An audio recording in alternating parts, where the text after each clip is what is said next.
Okay, guys, I think we are live, or we are almost live. There's always a time lag, so I'm looking desperately to my right to see if we're actually live. But I'm gonna say that we are. And if the stream says that we're not, well, there we are. That's exciting. Well, welcome to. There we go. We're on. So it did work. Okay, guys, we are live. Welcome to the First Age Entertainment YouTube channel. My name is Graham Spearing, and I am going to be your. Well, what am I going to be? Well, am I going to be your pan creator, your shining light of perfection? I think probably not. However, I think that it's just called a rather boringly games master. I'm going to be your game master this evening, and we're going to be playing Ulysses Spiel's excellent Fading Suns 4th edition. I would say to people watching that the game suffers a little bit from unobtainium. If you want to get the physical copy, it's a little hard to find. Even, I did check, even the much vaunted Noble Knight Games is struggling to get hold of the core rules. However, I would also note that Ulysses Spiel have just started a sale of their PDFs.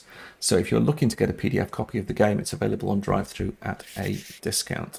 So we're going to be playing Fading Suns. And do Noble Knight Games too, if they don't have in stock something you're looking for?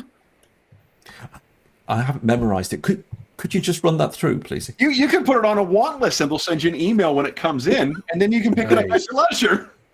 There you go. There you go. I don't have a link in the show notes, but I do have a link to the Dungeon Musings Discord channel, not Discord channel, to the YouTube channel down in the show notes of this video. Oh. So there's a connection there. So we're going to be playing, as I say, a game of Fading Sun. This is going to be a one-shot. And although we have Fading Suns as the motif, I'd like to introduce to you the rising stars of this particular episode. I'm very, very honoured to have mates from the Dungeon Musing YouTube channel. The roster of players have come across, or some of the roster have come across, including Kevin himself, to have a bit of a play of this game with me on my channel.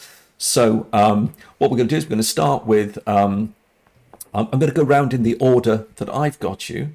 However, because it is roll, I'm guessing the order I've got you is also the order you've got yourselves, because I think it's a consistent view, but we'll see. Would you please introduce yourself, introduce perhaps your character, and maybe say something about whether you've played much Fading Suns before. So going clockwise, I'm going to start with Will. Hi, I'm Will. I am playing Sir Collectivus Ducados, a Sybarite, as the class, basically. I have been with Fading Suns since basically the beginning, which was late 97 or early 98, somewhere right around there. It was actually the first game. Well, it was kind of one of the first serious gaming cons I ever went to. It was a pretty big one. And I bought just about everything they had on the table. And I've been in love with this game ever since. Probably my favorite setting that's quote unquote original, not based on an IP. Wow. I love this game. But I haven't played this edition, so. Okay, right, excellent. No pressure on me then. That's fantastic. None whatsoever. I hate this game now. Let me ruin it for you, Will. Great, and over to George. Hey everybody, I'm George. I am playing Dominic DeVatha, who is a merchant. He's a charioteer explorer. Do they have levels? Is level 3 the actual? It is. Yeah, the game has levels. Okay, cool. So as you can see, that I have not played Fading Suns before. I don't know much about it. I've looked into it a bit since Graham mentioned he was going to run it, and I knew Will was a big fan. And it's super cool. I love the lore. I'm excited to find out more about the setting and also check out the system. Super. Thanks, George. And next up we have Sean. Hey, I'm playing Deacon Ileana. She's a priest, I think is her rank. Yeah. And her faction is Sanctuary Aeon, which is one of the more benevolent ones, I believe. A little less intrigue, a little more benevolent. from the very brief reading I did. I've played twice before, one-shots at face-to-face cons that a friend ran, which is also an interesting experience because the game is very tactile, and he had all the doodads. I mean, it was a playmat fest. Like there were playmats everywhere, there were coins everywhere. It was pretty cool. And I was immediately taken by. I like a little crunch. You know, the spending of coins is unique, and I immediately took to it. So I'm pretty fired up about Fading Suns. I mean, it's an involved game that you gotta commit to a little bit, it seems, but I like it. I was happy when there was a bundle, so I got a bunch of stuff for it, and I'm happy. I'm glad you're running it. This is awesome. Great, thanks, Sean. Okay, next up we have Kev. Hello, I'm Kevin. I'm going to be playing Astar Risen, who is a noble from the Ducados faction, and my calling is Ronin. And I don't want to brag, guys, but I do have the very best fucking haircut. Oh, yes. Look at this. Yeah. Every teen movie from 2000 to 2006, I am the star of that. He seems like a cool character. I don't know. So I have a lot of stuff for Fading Suns. I've never run it. I've never played it. I've been aware of it, but Will was singing its praises for quite some time. And then Graham started singing its praises for quite some time. So Noble Knight got a not insignificant amount of my coins in exchange for their coins. Yeah. I'll echo what Sean said. Like mechanically, apart from the setting itself, which seems really interesting in the way that I can see, influences like 40K, like Dune, like whatever else, but it does seem to transcend those and have its own kind of, shtick to it.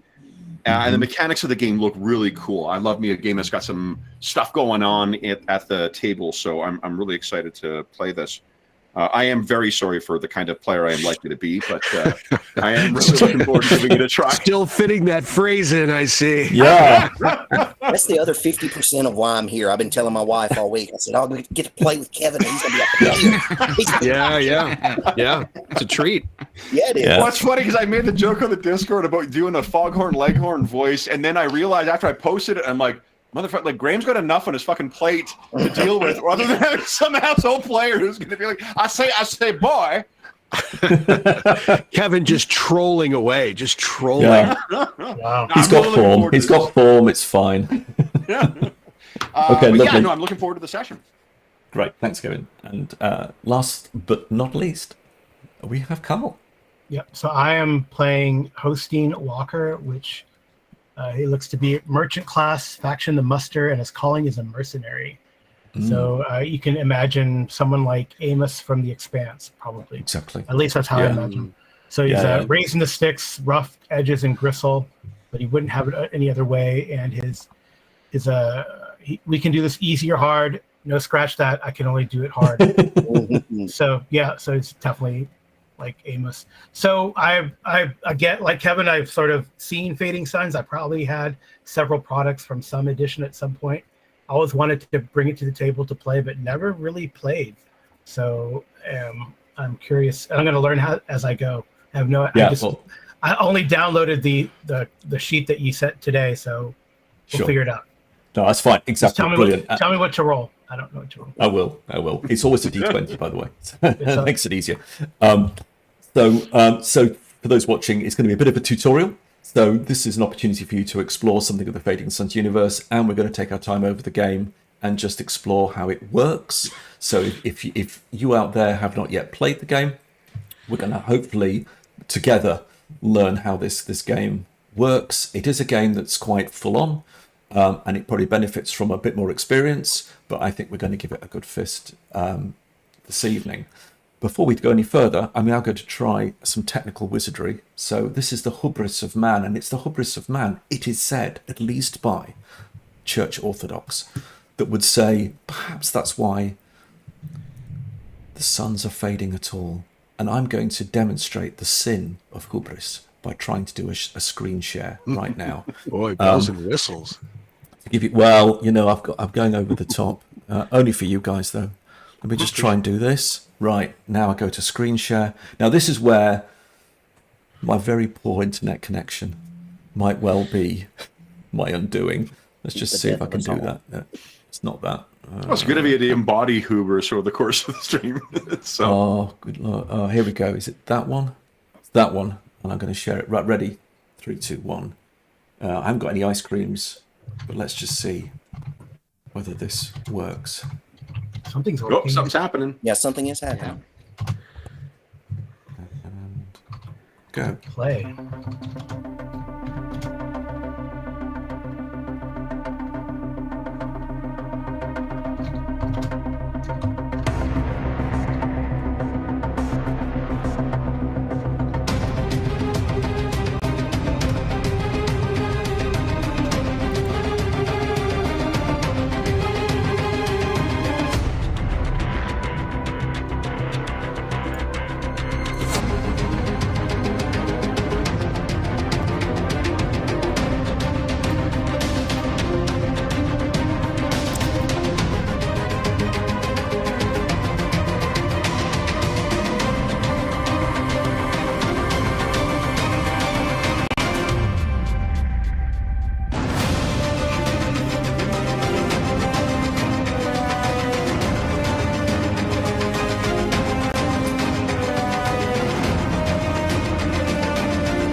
Okay. Nice.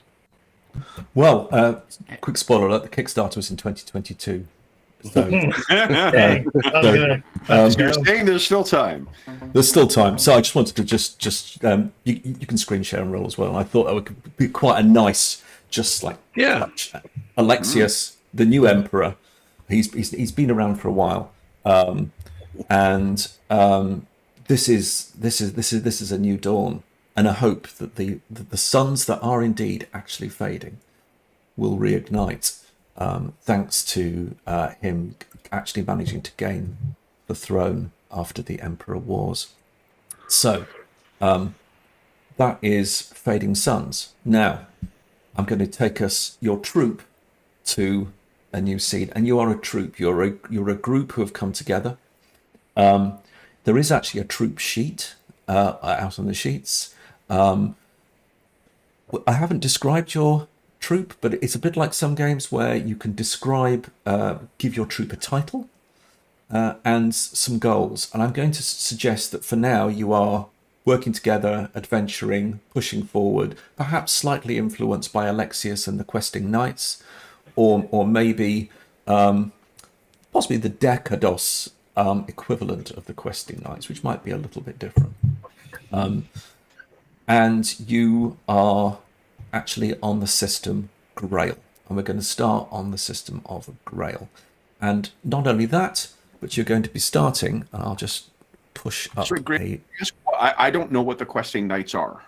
Sorry, right. So the Questing Knights. So Alexius has had an interesting first term of office. And he's kind of almost in a second term. And what he's done is he's said, we want to go out and reclaim many of the lost worlds that were closed. The world is, if I just show you a map of the jump world, of the jump, I'll just do a quick show of how the world is put together. So this is an image of the jump gates. And at the top, you'll find a little zoom function, plus and minus. So you can increase or decrease the size of that to get it scaled to your screen. So we're starting on Grail. I put a little token here to show where we are to start with. These are the jump gates of the known world. These jump gates were not created by anyone that's around today. They were created by some people known as the Ur, or the Ananukai. They are a people who have gone, but they have left remnants. And eventually, at a point of time in history, we being humanity, worked out how to initiate a jump gate. These jump gates make particular connections between different worlds. There is no astrogation link in terms of distance between these worlds. When you go through a jump gate, you instantaneously re-emerge at a linked jump gate in another system. These jump gates are right on the edge of the systems. And so much of your travel is getting from the jump gate to your source world. The questing knights have said, we have lost a lot of worlds. In the history that goes back to the First and Second Republic, before the time of the great Emperor Alexius,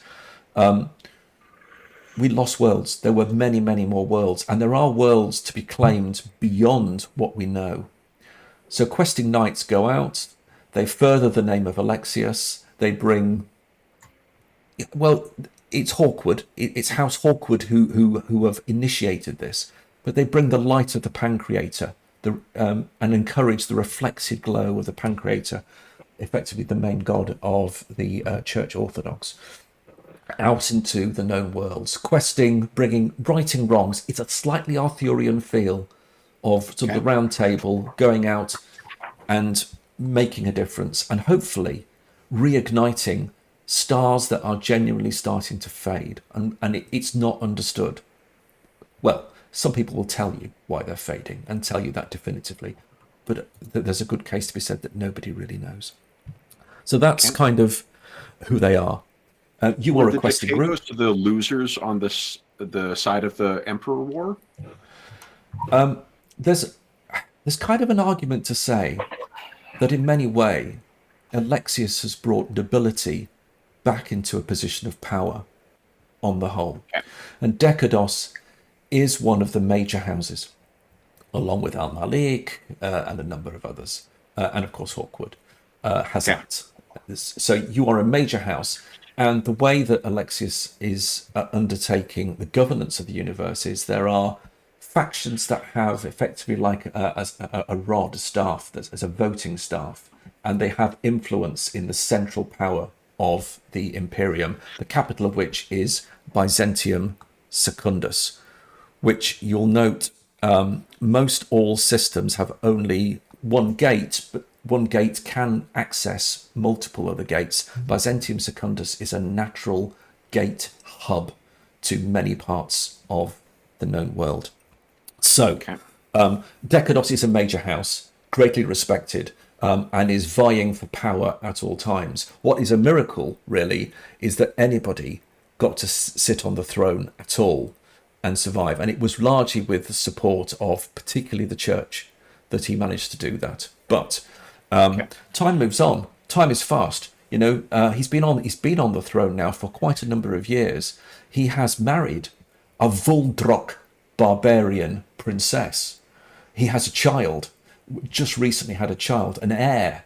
So suddenly the worlds are turning.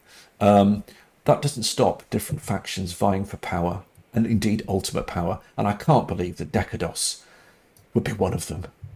Or maybe they think so. So, okay, awesome. Thank you for that. No, that's absolutely fine. And this is what we're doing. We're finding out about more. Now I'm going to take you to Grail, which is where our game starts and where you all find yourselves. So I'm going to show another image. While I'm showing images, we're all carted off to the left-hand side, but I'll bring you back at some point. So hopefully you can see that. We are now in Grail, and I've got some information there about Grail itself. Grail is one of the many systems that claim to be the birthplace of Zebulon the prophet. I don't know if it's whether they particularly want to have the sort of money that comes with pilgrimage or not, possibly. But in any case, Grail is a nomadic desert world, and unusually, it is owned by a minor house. This is House Kadar. House Kadar is not one of the major houses, but does have executive and legislative control of Grail. And you find yourself here at Baron Halman Kadar's, I'm going to call it his summer residence, glistening in the desert. And although they may be a nomadic tradition, the Baron sort of nobles often have estates that they also manage on Grail.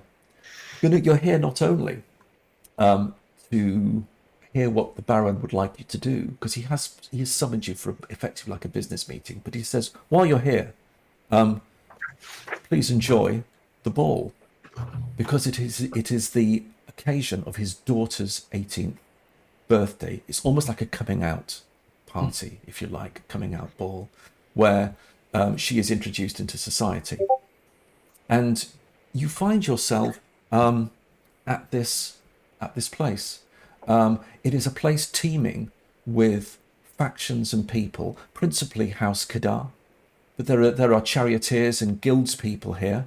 Charioteers being the guild that runs not quite a monopoly, but near monopoly on jump keys, which enable you to open jump gates, and therefore they have quite a lot of control on the movement of starships between systems. There is a sign of some of Church Orthodox here. There is a sign of a faction of the church known as Brother Battle is also here. So there's a number of factions here and a number of probably competing interests, including Decados is here. Decados has some interest in Grail. And of course yourselves, nobles of Decados, guildsmen of either the charioteers or the muster, and indeed a deacon of, well, in fact, you are an Almathean, Church Aeon, a sect of the Orthodox Church, Eliana, who is particularly in restoring the light, healing, is what they're particularly known for, and they have a significant presence on Grail. It's a monastery, no less. Exactly, and perhaps that's where from where you've come. So we have a number of characters. You're introduced by Chamberlain Orsus Volstrab, who will introduce you at the gates and say you are most welcome. It is very good to have your noble troop here. I know that the Baron is really excited to see that you are here. He has, I know, a very particular thing that he wishes you to do. However, please avail yourselves and enjoy this particular party. And on your way in, I asked the question, what gift did you buy or acquire or find for his daughter? May I ask a question in return? Yeah, of course. What's our reason for being at this shindig? Is it to drum up work? Is it to gain influence? Is it because it was expected of us? You were asked to attend. You were asked to attend by the Baron, who he said he had a very particular task for you, which he felt would meet your collective abilities, given the reputation that you already have. So it's a business meeting, but with a party going on the side. Okay. So for the rest of the guys, my guy is kind of a overly romanticizing of nobility type. He took out someone's eye and I think might have killed them on account of misunderstanding how the game is actually played in the realm of the nobles. So he's a bit of a fail son who's been sent off to deal with the rest of you guys, or rather, you are saddled with him.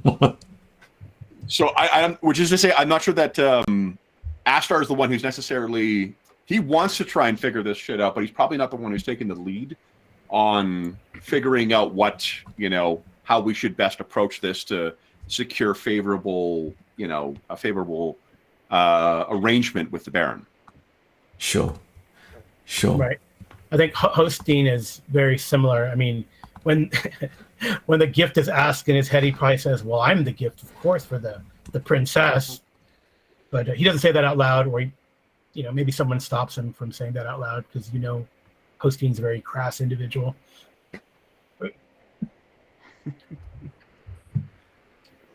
Yeah, so he feels out of place in this. This is like absolutely, completely. He'd rather be in the kitchens, drinking with the servants or something. So he's probably looking for a way to the kitchens for the food and drink is. Probably. And not to put it on the other players my quote is, "Your perfidy offends me. Prepare to apologize to the pen creator." So feel free to be like, well, we'll keep him at the back of the, the line. Have you done any research to understand what gift to provide Prada? Or indeed gifts? Would we be aware of what would be appropriate? And would it be a gift for the Baron or for his daughter who we're celebrating? It would be for his daughter. You know that. Who you know very little about, but you know that she is a young noble's daughter, and that we have some nobles amongst you that might understand a little bit more. What we could say is, if you want to have done some research to understand what would be an appropriate gift, because you're clearly asking the question, what would be right, I would suggest, well, let's have a look. Perhaps we could make a roll. Yes. And let's see how this works. So, every roll in the game is a trait pair. So you will click on a characteristic, and you will click on a skill, and the combination of the two will give you a goal number, and that's a number that you need to roll equal to or less than to succeed. In simple terms, that's the basics of the game. It's always a trait pair. And you want to roll as high as possible whilst rolling less than your skill. That's the ideal. And that's how you get your victory points. The resistance is something that you have to overcome after you've rolled. So there's no there is occasionally difficulties which affect the goal roll, but usually that's your goal, you make the roll. Afterwards, you then try and overcome the resistance of the thing you're trying to beat. Now, I'm going to suggest that it's going to be a very easy resistance of 2 for this, but it is a slight resistance. And I'm going to say that, perhaps, what should we say that it's maybe wits, and maybe something like, it could be empathy, to understand something about the house and what would be right for her. I'm looking at that. Okay. That might be good. So if someone wants to make me a wits and empathy roll. I did make a wits and impress roll and failed it spectacularly.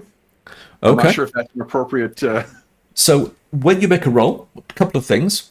First of all, you can see the roll in the video box, the person that's rolled it, which is quite nice. So we know that there was an 18. Nice. So it also appears in the chat if you haven't made it a private roll.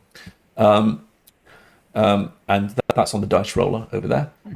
But you can make a roll. So all that means is that you kind of come up with short in terms of... Now, things that you can do with victory points, of which you start with 0, so you can't do it yet, is that you can spend victory points in your bank, which you've got, to increase your goal roll.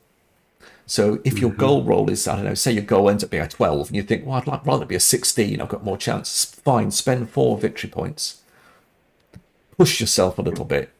Tell me how you're being inventive. Your goal roll is 16. And sometimes you've got to speculate to accumulate. It can be worth doing that.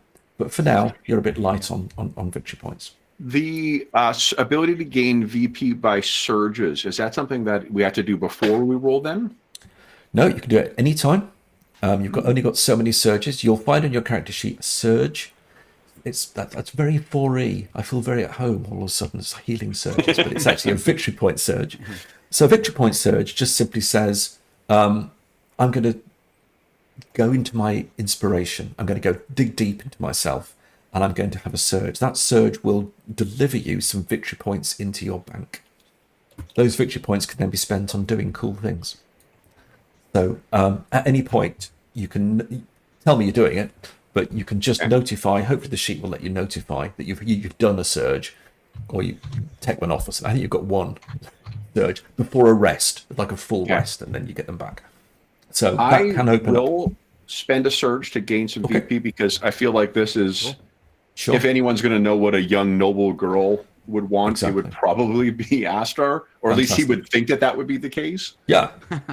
Yeah. So I've got 14 VP. So I rolled an 18 against my 15. What do I need to do to make that better? So I think it's 3. Is it 2 for 1 after the fact and 1 for 1 before? Let's have a look. That should be on my sheet. Let's have a look. Look. Here it is. You're right. It's you must spend before making the roll. Okay. Okay. So I'm gonna put my surge back. Then. Yeah, that's fine. You've got to search. So you've got a pool, and you're doubtless going to need them during the party or indeed beyond. But how about who else might want to do an investigation, and how are you going to do that? I rolled I rolled what you suggested. I rolled a wits plus empathy, Yep. and I got a 10 versus a 13. Okay. Which in this scheme is pretty good. I understand. It's great. So this is 10 how it VP? works. First of all, it's 10 VP. So that's a Okay. success. You now need to overcome the resistance. The resistance, I said, was 2. So you spend 2 of your victory points to overcome the resistance, and you bank the rest. Nice. So you bank 8. All right. And having sourced the temples of Almathea on Grail, Eliana, what is it that you, what is it that the temple and your contacts within the priesthood suggested would be an appropriate gift for a outcoming noble's daughter of the ruling house of Kadar on Grail? Probably a mixture of let's see, something that a young woman would find intriguing or beautiful, combined with her house and combined, of course, with the Pan Creator. Of course. So goes without saying, really. But so I will say it is. Perhaps perhaps I got her something that the iconography of her house, but symbology of the church that she can hang her jewelry on, like Okay. something that Right, sits yeah. on her vanity Yeah. that she can hang whatever scarves and jewelry, and And it's a thing of beauty. it's a thing of beauty. It's a carving, with some precious metals, and but it involves both her house symbol as well as the iconography of the Pan Creator. Nice. And probably my faction. Maybe a little sneak something a little in from. Oh, I would say so. I'm sure there is the suffusing and calming light of Aeon will be very much part of that. And because you overcame the resistance, it's a success and it's true. So you arrive. The Baron, not the Baron. Let's take us back to Grail for a moment. And the Chamberlain notes your gift and says, a very wise choice, Deaconess. I note that your gift is perhaps far more appropriate than some of the ones that have already passed through. It would be tremendous if I could ask you to give the gift to her personally. She will be very keen to see you all. She is quite a flutter, as you might imagine, and you're guided. I'd be delighted. Into the hall, and this is where poor old Hostine sort of looks around, and you're quite right. It's a whirl of talk and lights and drinks, and quite a few eyes flick towards you as you arrive. And in fact, probably the Chamberlain will announce you by name each, starting with the Ryzen and Collectivus of House Decados. And there's you just perceive a slight intake of breath from people that House Decados has effectively formally now arrived into the ball, and sort of rushing over I would suggest to you is Protha Kadar herself, and she approaches you and says, "Oh, it's so lovely to see you. How's Decados and such fine noblemen to grace our party? We are honoured indeed," she says. The honor is ours, my lady. Oh, you sweet person. You are dressed impeccably. Look at the cut of your sleeve. Well, my goodness, we have much to learn of your style here. And this gift. Deacon, lady, a beautiful gift. I'm quite taken. Thank you so much. Of course, I'm so pleased that you are pleased. I hope it decorates your vanity shelf for many years to come. Oh, there is absolutely no doubt. But please, you must have drinks and enjoy the evening. I know my father apparently wishes to see you, but let's take some time to actually enjoy the party too. And she will draw you in to the party itself. As the party goes on, and perhaps uncomfortably or otherwise, she has taken, I think it must be quite a shy to Sir Collectivus, and she starts to, I'm not going to say, she's starting to ask you questions like, do you yet have possession of your estates? Are you planning to be in the system long? Oh, we have a meeting that we will attend to, but first, pleasure. Enjoy Of course. the dance. Oh, yes. And so she goes, and she very much impresses herself upon you with great charm. And in fact, I'm going to suggest she is, in fact, really looking to charm her way. She's clearly showing some great interest in you. The rest of you have perhaps noted Baron Halman Kadar has now entered the room and is looking over at his daughter. If you would care to make maybe a perception and observation check, or maybe a perception and empathy check. The difficulty I would suggest is, or the resistance will be 2. So it's a low resistance. So you can try to make a roll. Let's see. And I'm going to say empathy. you don't want to go with empathy? Okay, let me grab it. I think so. You're trying to discern kind of where he's at. Well, I don't know. So, yeah. Heck no. Collectivus, you are engaged, shall we say. Eliana, you do not notice. Asta, you get a critical. So when you roll a number equal to the goal, well, it's basically the best roll that you can roll, because that's the maximum victory points you can possibly get by default. What you note, so that costs 2 for the resistance, which means that you can bank 9. Nice. And which might fill your bank. But what you note is slight look of consternation on the Baron as he's looking across at his daughter, who is lavishing quite great attention upon Collectivus. Let's just see how well. Can we spend VP to get more information? I think you can.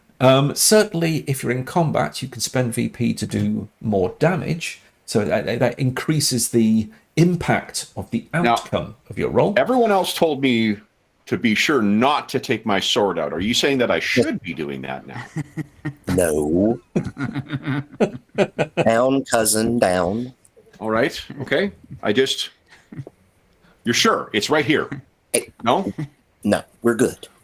So what I wanted to see is, if I'm not really concerned about the Baron being pissed, I am concerned about the authenticity of the affection being shown, whether it is genuinely, no disrespect meant, cousin. Certainly. You are a charming individual. She seems is very- likewise quite charming. I want to know whether it is genuine interest that in him or whether it is interest expressed in him to get the attention of another, whether Sure. be her father or someone else in the crowd. Well, you note two things. The first thing you note is the Baron can't help occasionally with furrowed brow looking across at his daughter. And her attention seems, at least at this present point, to be lavish and genuine to Collectivus. And comes away from sword. However, she on her charm, she's trying to entreat you. This is effectively a social attack. It works just the same way. She actually sort of didn't make her roll.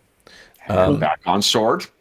So she's clearly trying to impress you, and she's very beautiful. She's very charming, but you can slightly see through, I think, Collectivus, without any need to say too much.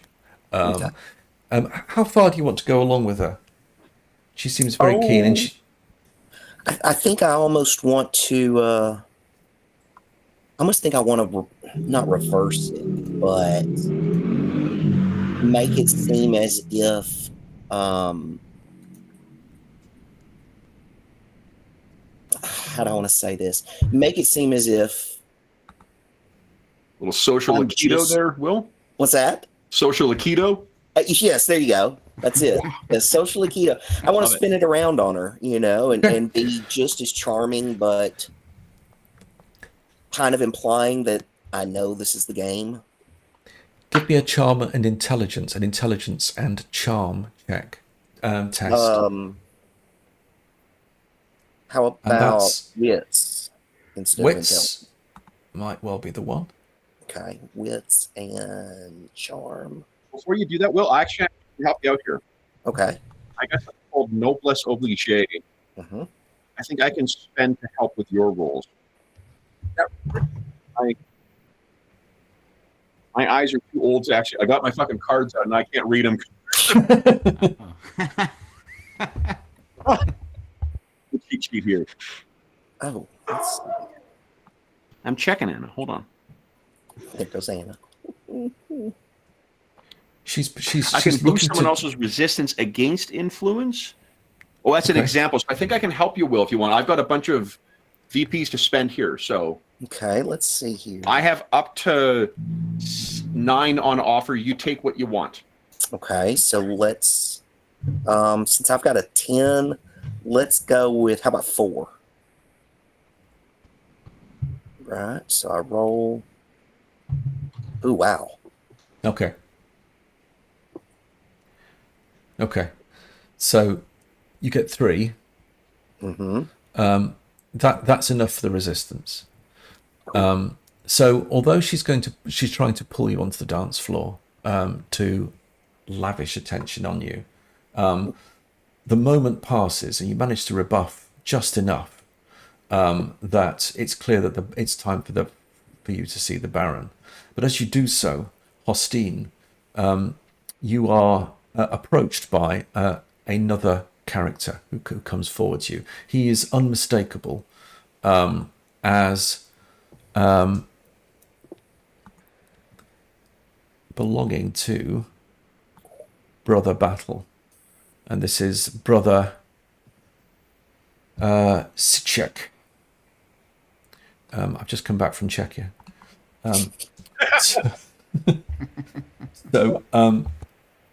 And he says to you, he comes up to you, Hostine, and says, Oh, okay. your reputation goes before you.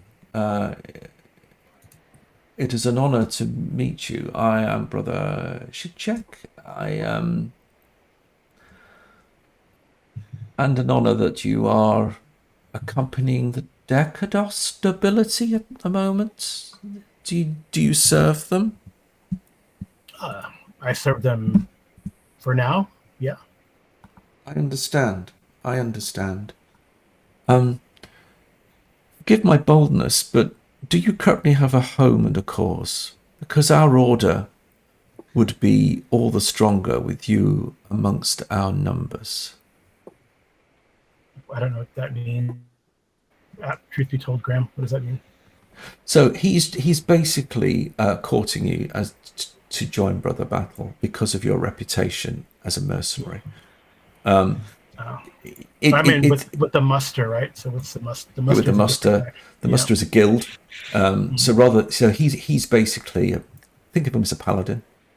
He is he's a church warrior. They're noted for their staunch capacity in the field. They are greatly respected, but they are effectively holy warriors, furthering the Church Orthodox in the Star Lanes. But they also fight very hard, including out in Stigmata, where there is an outbreak, shall we say, of an alien parasitic power.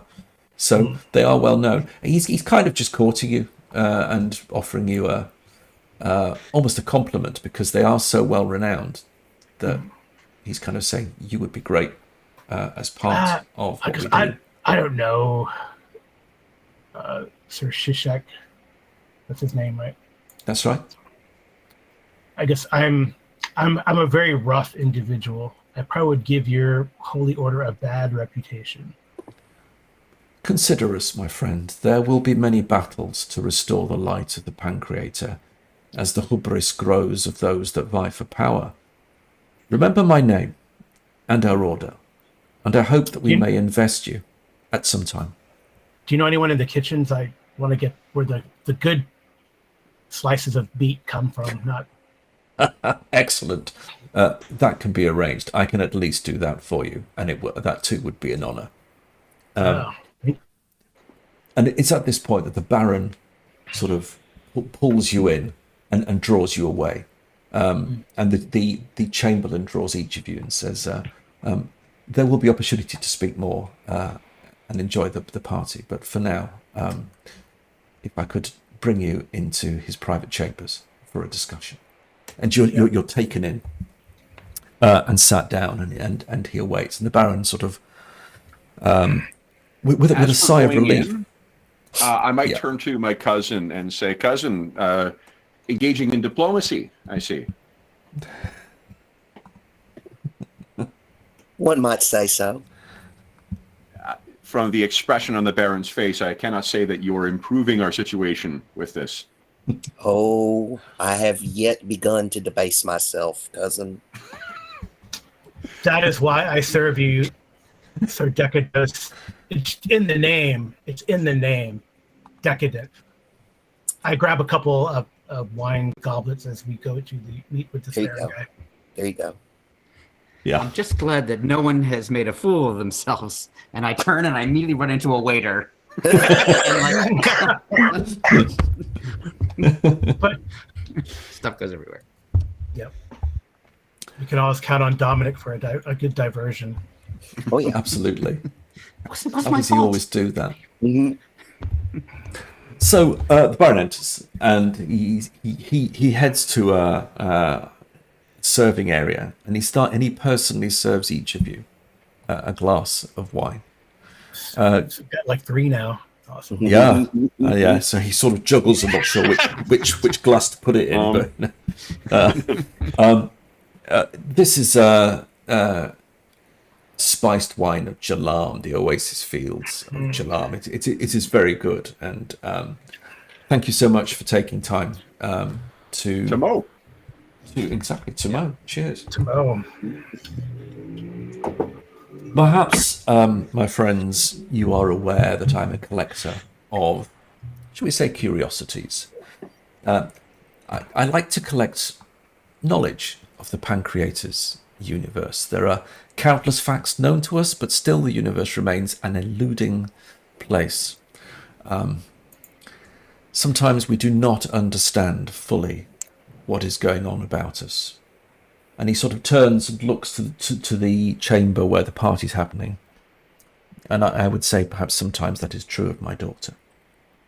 If, as I assume, all things correspond to the design laid down by the Pancreator, then careful observation permits us to refine our knowledge of that design and his will. I have collected many things, logbooks, journals, and historical accounts of the Emperor Wars. I found something unusual, which I wondered if you might investigate for me, for House Kadar, and possibly also, I would suggest, for your own reputations. It is an interesting one.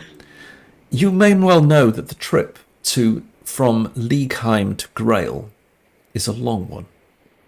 4 jumps by its shortest route, and the potential for many entanglements with the Hazat, the Leagueheim, 2 further noble houses, the Vow, an enigmatic alien race with superior technology, and even Temple Avesti, the fiery investigators of the church. Yet I found an obscure record of a ship during a time of open hostility making the journey in a fraction of the time that it takes us today. Now I know that these logs are 50 years old, and the trail will be cold, but I feel this discrepancy bears a second look. Perhaps it is an error, but if it isn't, well, I've gathered what information that I can, and, well, I will need some good people to follow this trail. You'll have to travel off-world, clearly as part of this task. The potential rewards for my house are considerable, and this endeavour will work out considerably in your favour as well. As I say, my thanks for attending, and it is an honour to have House Decados and the guilds, and indeed the church here. My goodness, you are a troop that mirrors some of the classic troops that the Emperor has deigned to go forth. So, what say you? And I can share the log files with you that I have that might provide at least an opportunity to follow this trail and discover, well, again, truth, if there is any to be found. I would not... May I ask a couple of course, context questions? Yes.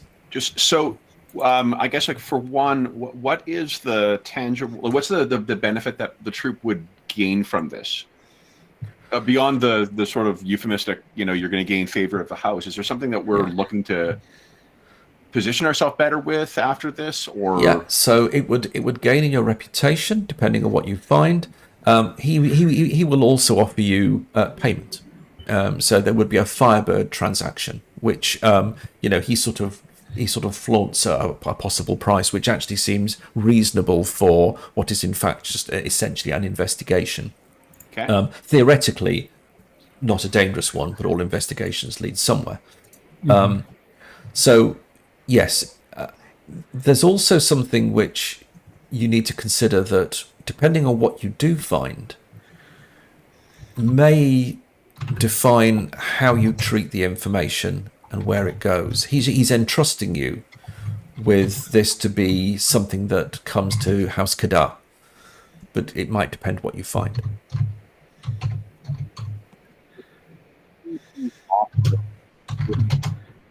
Out through hostile territory that may be a shortcut? Is that effectively what we're... So the implications are that there is another jump road. That... Okay. That is the implication. The implication is that you don't take 4 jumps to get from Grail to Leagueheim. And I'll show you the star map in a moment. But that actually somehow they managed it quicker. Well, the only way to do that is probably to do something differently in terms of the jump road connections.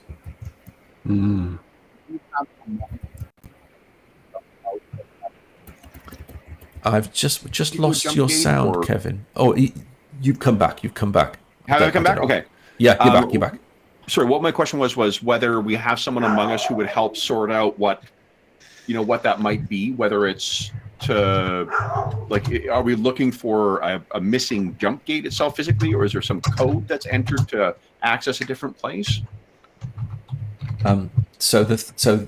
Dominic, as a charioteer, you would know that the way the jump gates work is through, typically it is a guild monopoly on jump keys. So jump keys are keyed to two gates opening: the active gate and the passive gate, the one that takes you out and the one that brings you in. The gates are hard coded to specific other gates. That's how they work. It is not possible,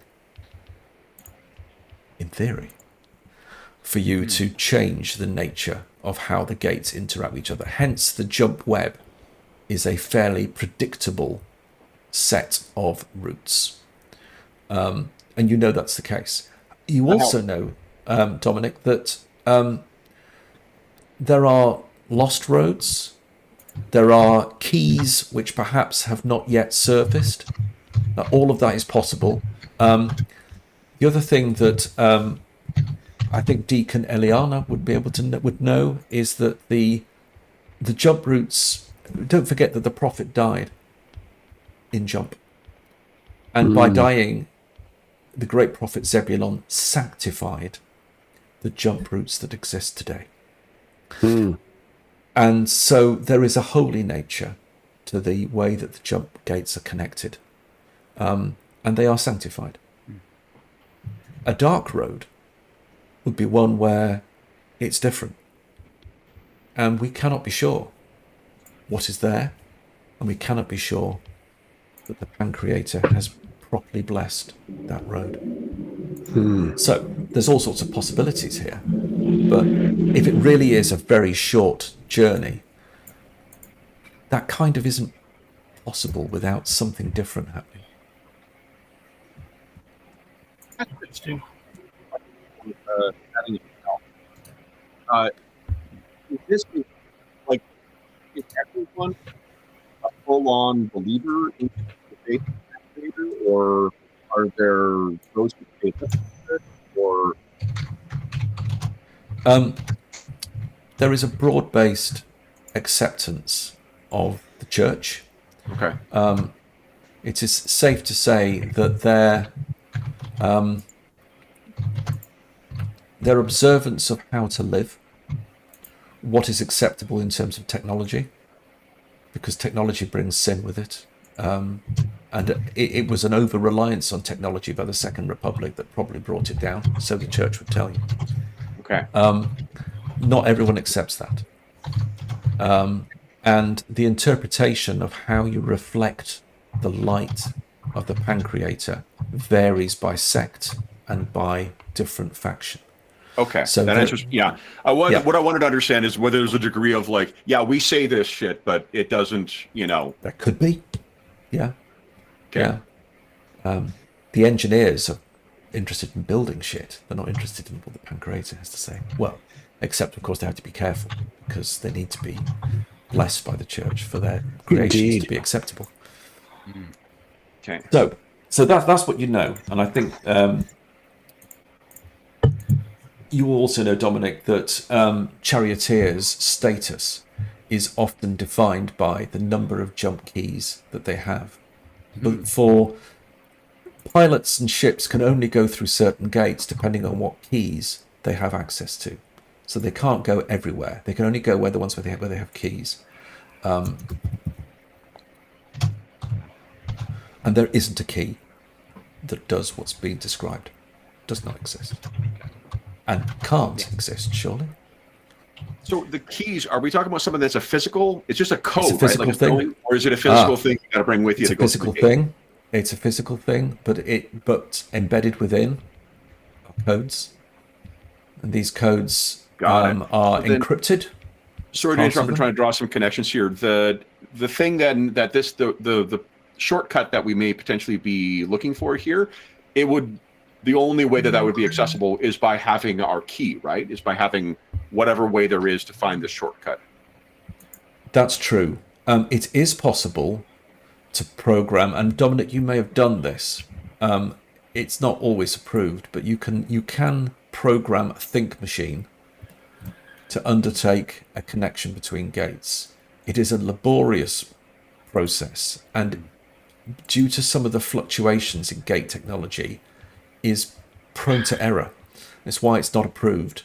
So people tend to use approved charioteer keys. And my goodness, I'm not going to say that they can be copied and there's a black market. God, no.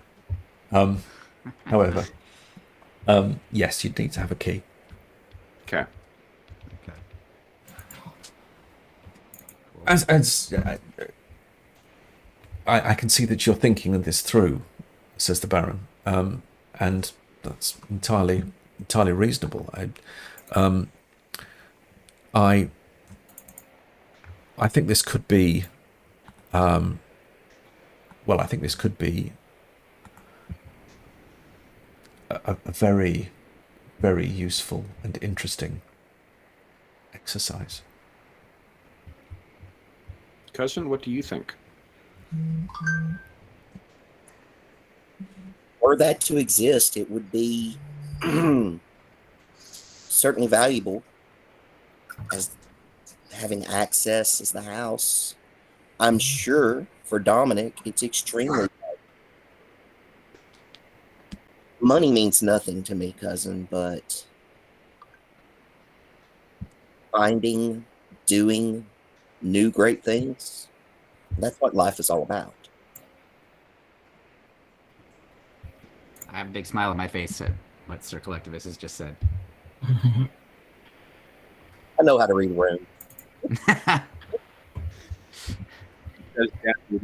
Daughter.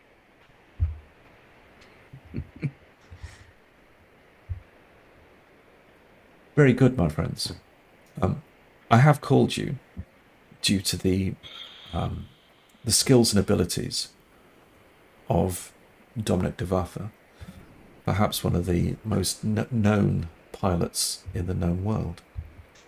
I have called you here because of the martial prowess of Hostine Walker, who, well, I'd want you on my side, let's put it that way.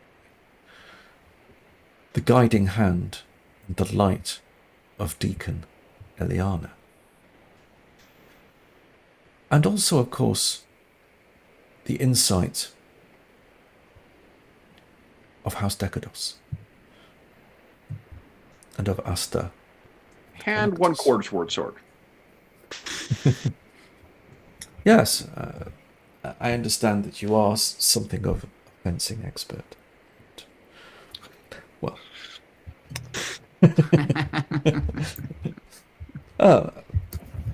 perhaps a fencing display might be. My curse is vanity. So that's awesome.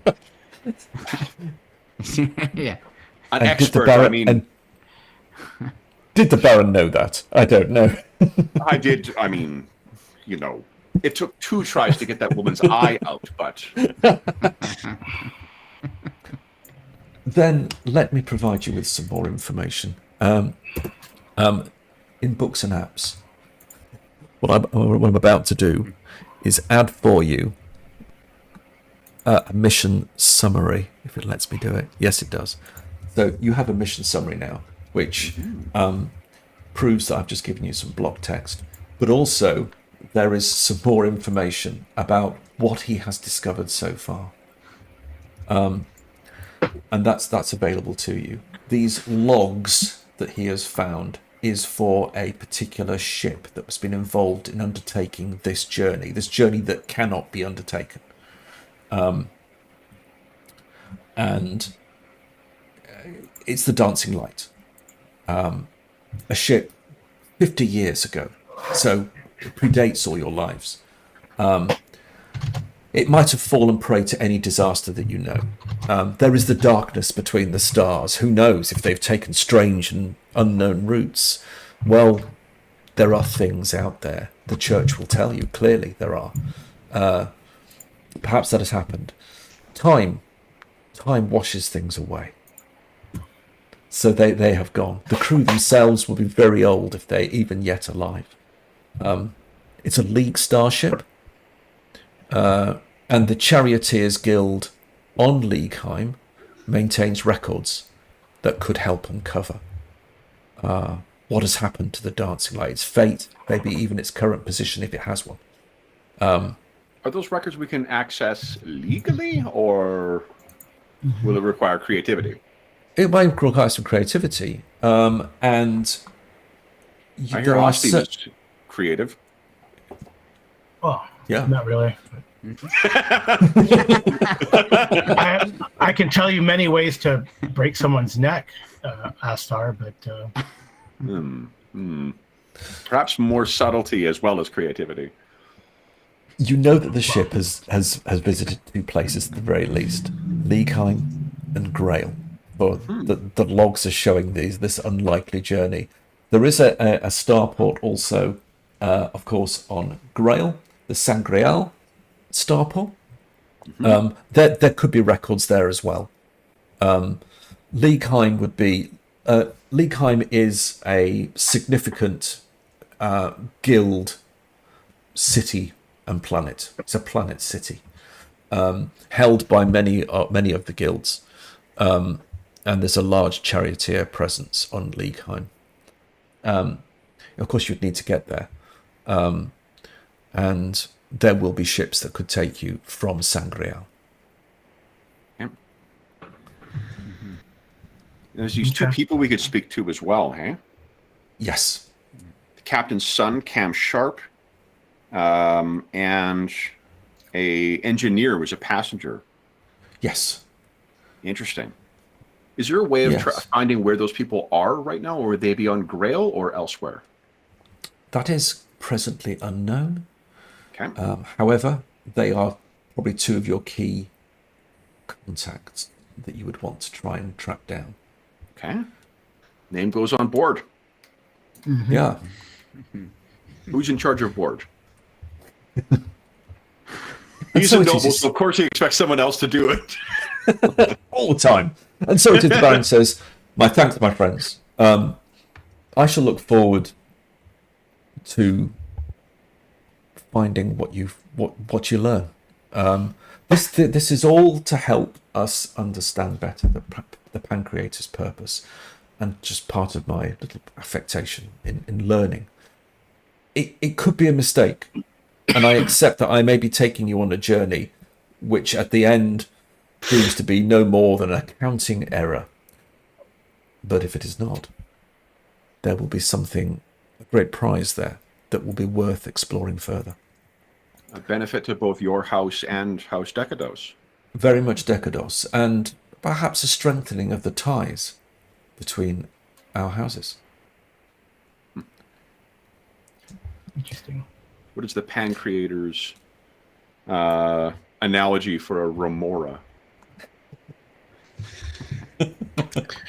Well, there will be a vying for interest and power on Grail, and each of the houses will be seeking some leverage.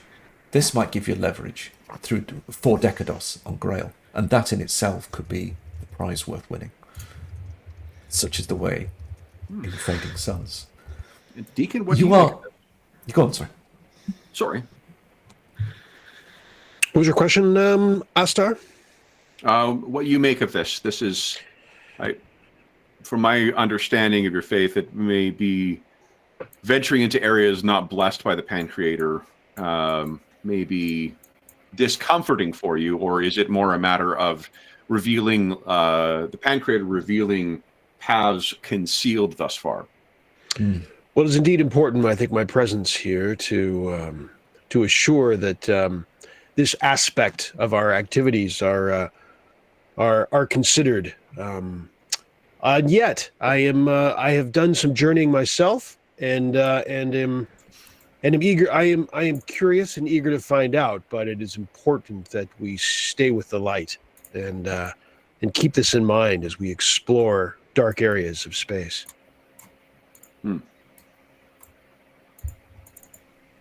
I'll make sure no one gets a hold of the key, so we don't have to worry about any kind of heresy or anything. Don't worry about it.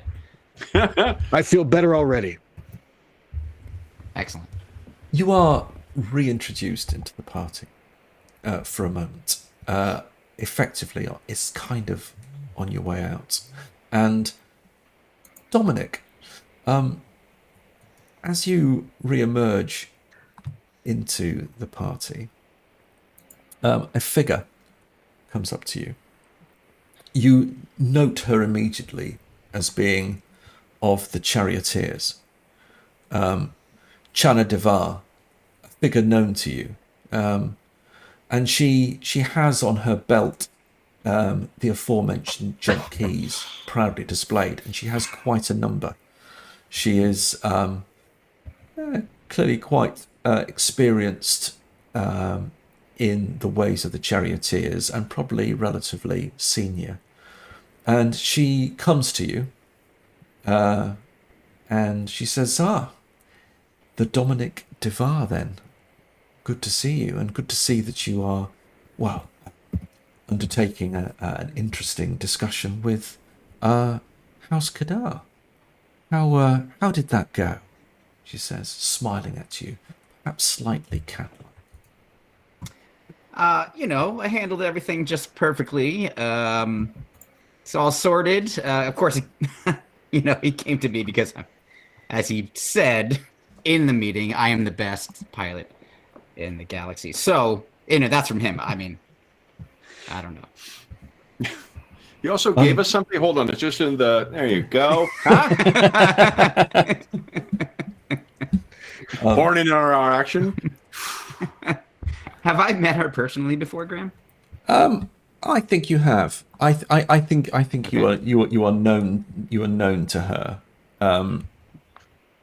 And yeah, she. Oh, I know what this is. Look, I told you, we can't do this. It's not going to work. Okay? We're both out in the universe, like, all the time. It's just, so I'm sorry. I apologize. It's not you. It's me. I understand. I mean, Baron Kadar is a great scholar, is he not? You may well have found that. That's not my area. So whatever you say, like, sure. He's always asking interesting questions, is he not? Are we all there, or is it Yeah, just him? yeah. He's a scholar of fine wine, that's for sure. Can I tempt you, Dominic, into an understanding Yeah. of what you've been asked to do with your beautiful decadent friends? I believe that Dominic has made clear what he is comfortable sharing, stranger. And if you have further questions, perhaps they may be best directed at the Baron. Of course, she says. Or have I Of misunderstood, course. Dominic? Hand, half to sword. Now, cousin, let's She's play. sort of- One she- quarter to sword. Yeah, she she eyes you coolly. Ah, Decados, yes. And of I am course. quite cool. Just ask my mom.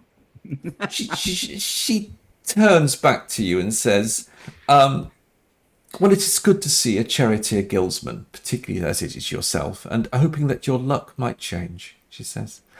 I hope that your contract brings you every opportunity, both for yourself and for the guild that you so colourfully serve. And she smiles. Yeah, that's great. Don't trip on your keys on the way out. She steps away coolly from you. Well, probably not. Yeah, probably fairly coolly, cat-like. Keeps an eye, I think, more on Asta than yourself on the way back, and sort of. Asta, you can probably see that her hand has slipped slightly into a fold in her clothing, as if she's perhaps there's something there, but you're not sure. And she I just look steps eagerly at away. my cousin. No. Stay. And so she moves away. Reluctantly, Hand goes to 1/8. But of course, it is great, is it not, to have House Decados here? Because House Decados, as I mentioned, was already here. And perhaps just to round this off, one further person perhaps makes herself known. And that As would she's be... walking away, though, Graham, I'm going to say, like, Yeah. I think I handled that perfectly. God, I knock over another waiter. God damn it.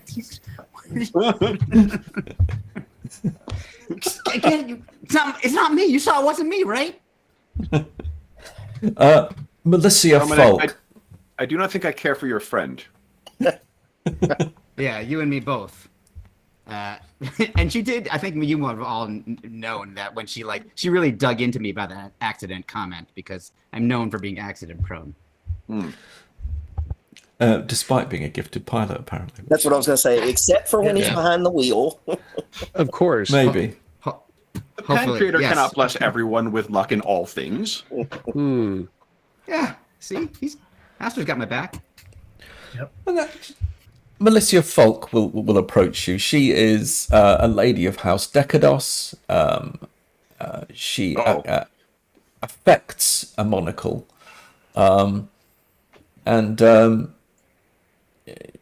She... I'm not sure what relationship you have with Melissa. Is that somebody that you know? Who? I probably do, because I am a mover. I think there's a good chance. She is an envoy, a Decados envoy to Kadar. I'm correct. Wonderful. Yes, so Asta and Collectivus, two of our most deliciously notorious house nobles, your unconscionable actions does Decados proud. Oh, You have a my commission lady. from Kadar? I can think of no two better nobles to have that sort of commission.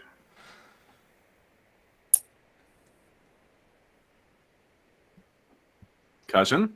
Your flattery fills the air like the warm butterflies of spring. Oh, My dear lady.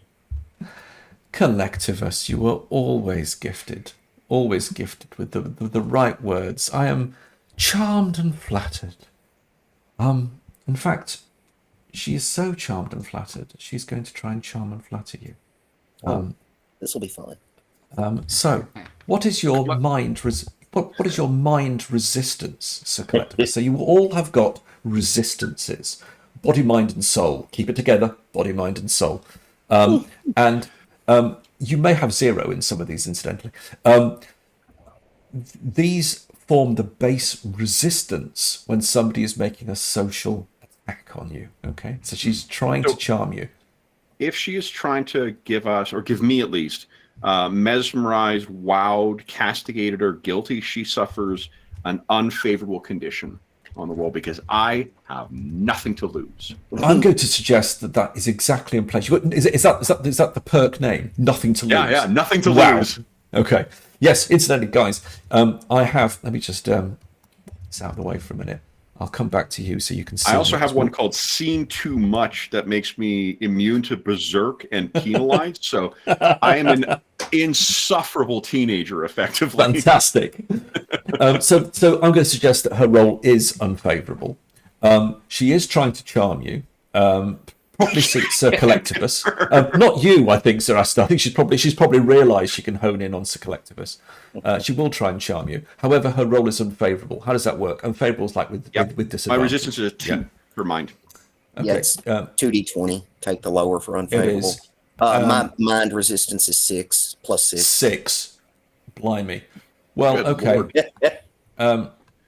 She's going to make a roll, but her resistance is 6, and if I can get this right, do that. I'm going to add another d20 in. So she's rolling 2d20 now. You can see her goal is 13, but the resistance is already 6. So let's just see how she does. Okay, so I have to take the worst of the two. Now the worst of the two is a 10. 13 is a critical. So she succeeds on both, and she gains 10 victory points.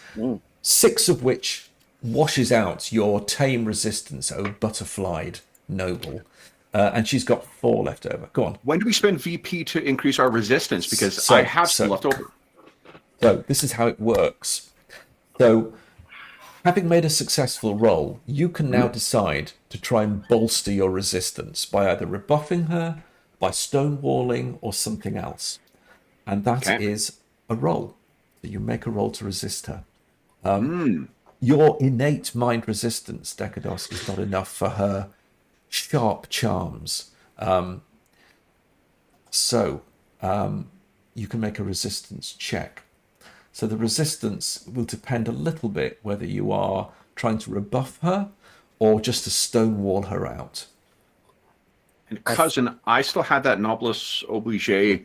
I have 5 points I can contribute to you. You feel free to use that at your discretion.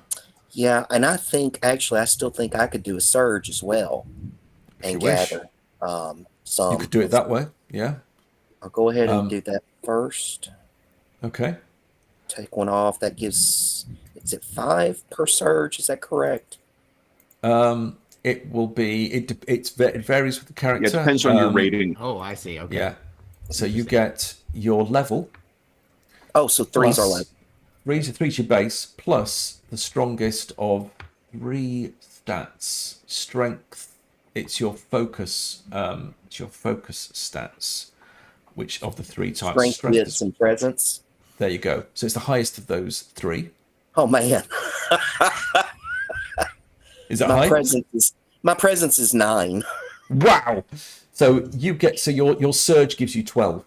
Wow, that's awesome. All right, yeah, and I want to kind of try and once again, this is kind of it's almost like a callback to the beginning when he was dealing with the princess. You know, he's kind of doing the same thing here. He's taking what she's doing, and he's trying to turn it back on her. Oh. And okay. I think since she's trying to charm him, where did that go?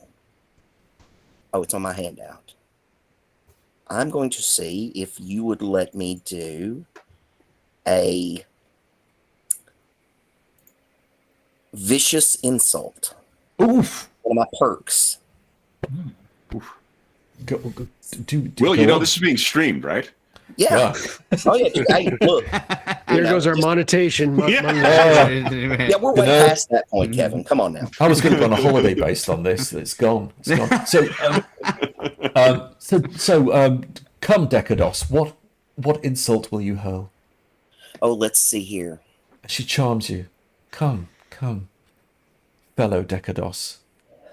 My dear, I already have once with you, and once was one more than enough.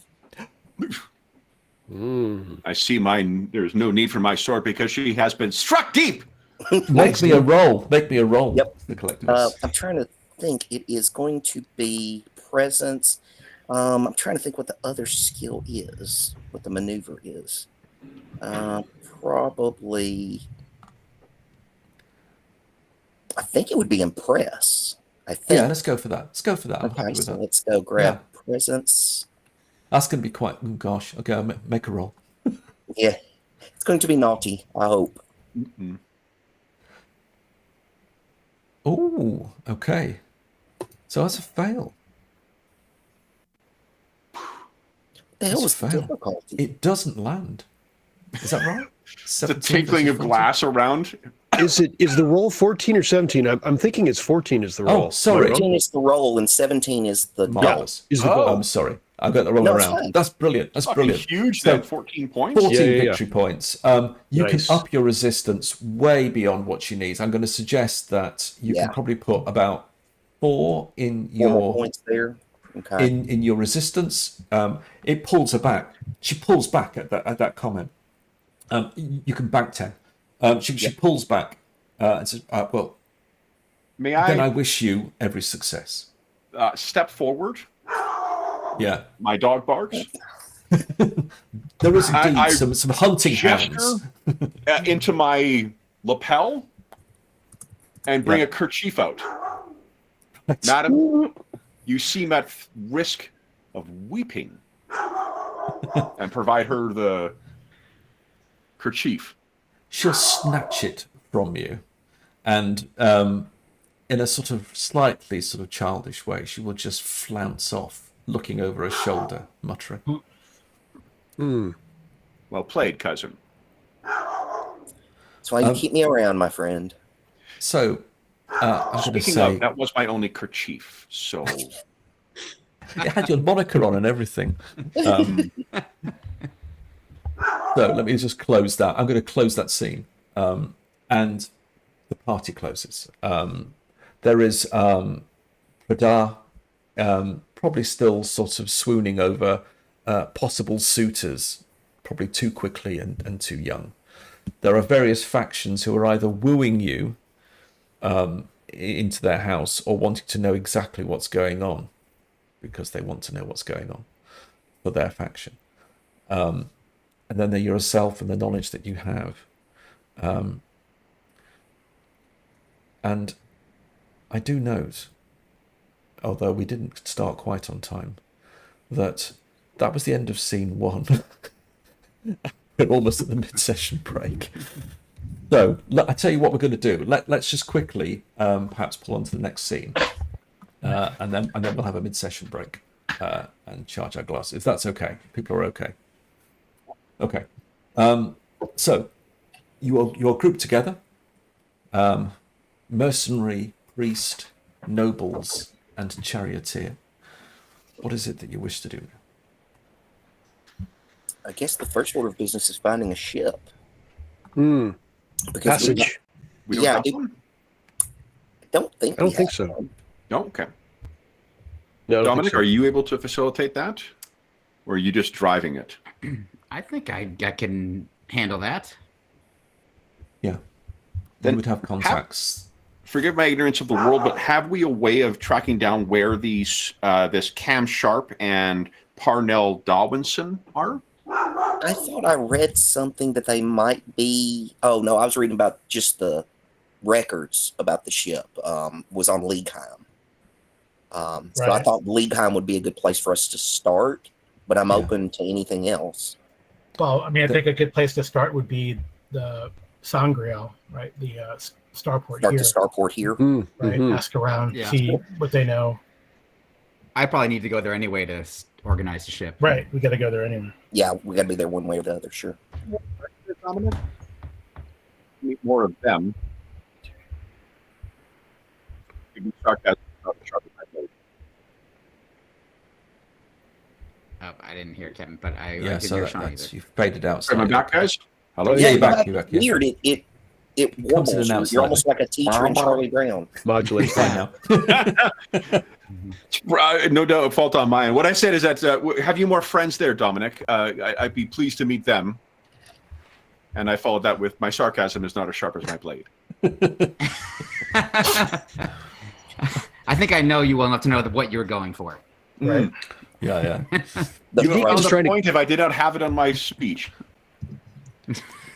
So Deacon's trying to keep up with all the repartee and thinking it's good natured. Maybe. probably. Fading Suns is a delicious medieval space opera. Though the thing about it is there is incredibly high tech, sanctioned high tech, and many of the houses and the factions vie for supremacy of tech.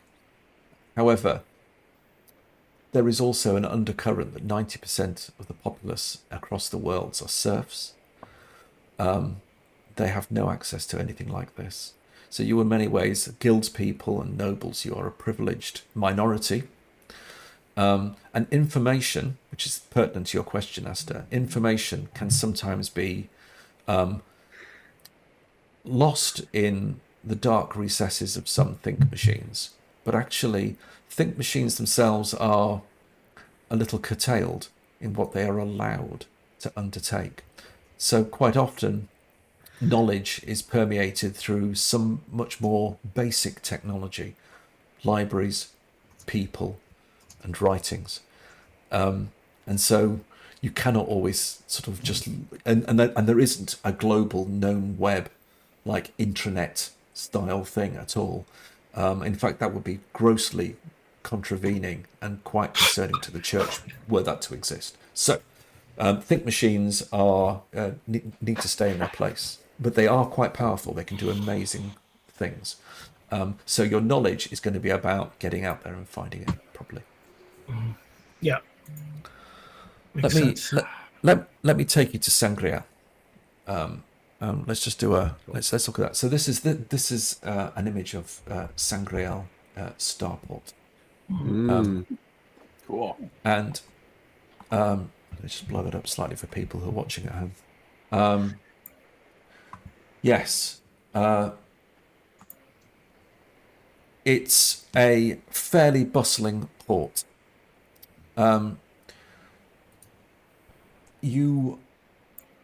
So Dominic, let's start with you. So Port Authority. Let me. You can make contact with the Port Authority, and the person that you speak to is a port official, Albert Trance. He notes your Charioteer Guild credentials, and he says he seems very keen. Charioteer. Hello and thank you. How can I be of service to you today, good sir? Charioteer. And he looks slightly wide-eyed at you. I love your attitude. Gotta say. Yeah, you can be a service. Thank you. He says, thank you. Yeah. My pleasure. It's we're in need of a ship. Can you help us out? Of course. Where is it you wish to head? Are you heading on a specific lane? I'm afraid that's classified. I see. And he pulls up on his think machine, and he lays out a picture of the jump web. So let me just briefly switch you to that. And he sort of looks over it with you and says, well, if you are heading, let me at least ask, there will be ships that will be heading for Rampart, and there will be ships that will be heading to Pyre.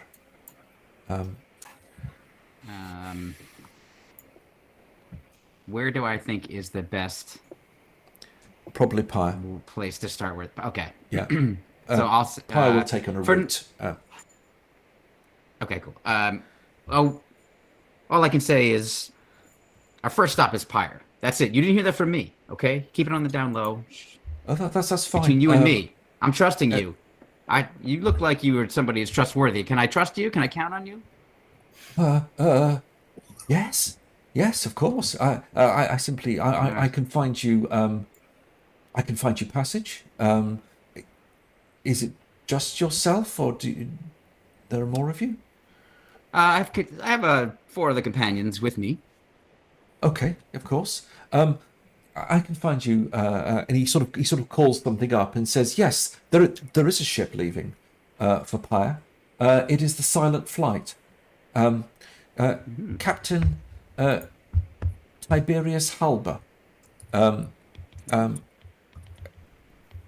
I see no reason at all why he can't take you on. He has space for passage, and well, I can make those introductions if you wish. Is there anything else I can do to help you with? I think that's good for now. But just follow me around if you can, and in case I need something. Yeah, and I think what I'll do is is there coinage in this setting? There is. I mean, the base currency is called a Firebird. And, okay, so I'm gonna pull a Firebird out and be like, "Here you go, kid," and I flick it to him, but it goes behind a machine. Okay, well, there's no way he can get it. It accidentally goes to the wrong spot. He gamefully tries to catch it, of course, and there is a comedic moment when, perhaps too late, he realizes it's out of his grasp and sort of flails off the chair and lands in a heap and says, thank you. See ya, kid. She's walking out. Okay. Okay. He does indeed hook you up with Fabrius Halber, and he confirms with you that there is passage on there for all of you on to Pyre, and that he's leaving, on the tide. And is there how do we deal with payment or any of that sort of thing? So there will be payment for passage. I'm going to slightly sort of brush over that for the purposes of this session, but I'm going to just say that you have perhaps a down payment from the Baron to assist with base costs for traveling to Leagueheim. What is our kerchief budget then? I asked for my cousin. Well, it's a kerchief or it's travel to Leagueheim. I don't know. Guys, I love this Baron. This guy's fantastic. Great Baron. Deacon, I don't know why you were complaining about him so much. He is lovely. We shall see. We shall see. And there are, of course, sort of the local bars and the dock hands. And is there a chapel in the starport? There is a chapel. There is a chapel. There is a chapel to Church Orthodox, the Orthodox Church. Do I need to make people who are rolling my eyes so hard it hurts? Or no, I don't think you do. I think resistance is 0. I have 6 mind resistance. I'll have you know. Do you? My cousin has a lot of qualities. Subtlety is not one of them. Resistance is also not one of them, too. I thought my 2 was pretty good, and everyone's got 6 except me. That's funny. My character should be named Dunning-Kruger. There you go. Deacon Eliana, the priest, the Orthodox priest of the Starport Temple, welcomes you. How can Was I there help something you we were going to be looking for here, too? Like the records of travel or something like that? Yeah. Well, I was going to ask around about these people. Okay. Brilliant. So, okay. And I'm gonna ask at the chapel too. Cam Sharp and Okay. Parnell Dwayneson. Yeah. Yeah. And So can ask around, the the bars. Dancing Light. Yeah. The It's Dancing a Light. long time ago, but it's worth a shout. And Yeah. So I but look the for like temple all dockhands or older foremen, Brilliant. especially Yeah. Yeah. Makes sense. Okay, let's do the temple and do the dockhands. So, or the old starfarers. Brother Pellas of Church Orthodox. Well, welcome, Sister Almathea, Sister Aeon. May you find blessings here, and a bit of music as well. And that's just playing in the temple to This is a very people in. casual temple, I see. I was going to Well, say, I like this church. They got to kick those Yes, bards reform. out from the steps. Leave your thinking machines at the door. Come on. Or at least put them on mute. Indeed. those trips out to the gates, those many days, it makes people a little bit nervous, and so a little bit of music helps. I find that seems to work here. I see. Are you traveling, and do you wish prayers? Oh, very much so, brother. We are traveling eminently. I have a few things I would like to brush by you, but Okay, of course. Say it, please. oh, thank you. She's a bit awkward. She's very sincere, but is cloistered, which is the actual term on her sheet. She Right. spent more time in silence, or at least in prayer, than with people. Okay. Wow. Right. I intend to ask you questions. Here we go. May I start now? May I start the questions? Oh, very good. Yes. Now is the time to ask me a question, please. Feel free. So, we are inquiring about some people that can enlighten us with our tasks, and that would be with the folks on a ship called the Dancing Light. I don't know if you've come across that name or the crew thereof, to your knowledge. The Dancing Light, and you can see Brother Pallas sort of furrowing brow. A Captain meet Ernest Sharp. Sharp. And I'm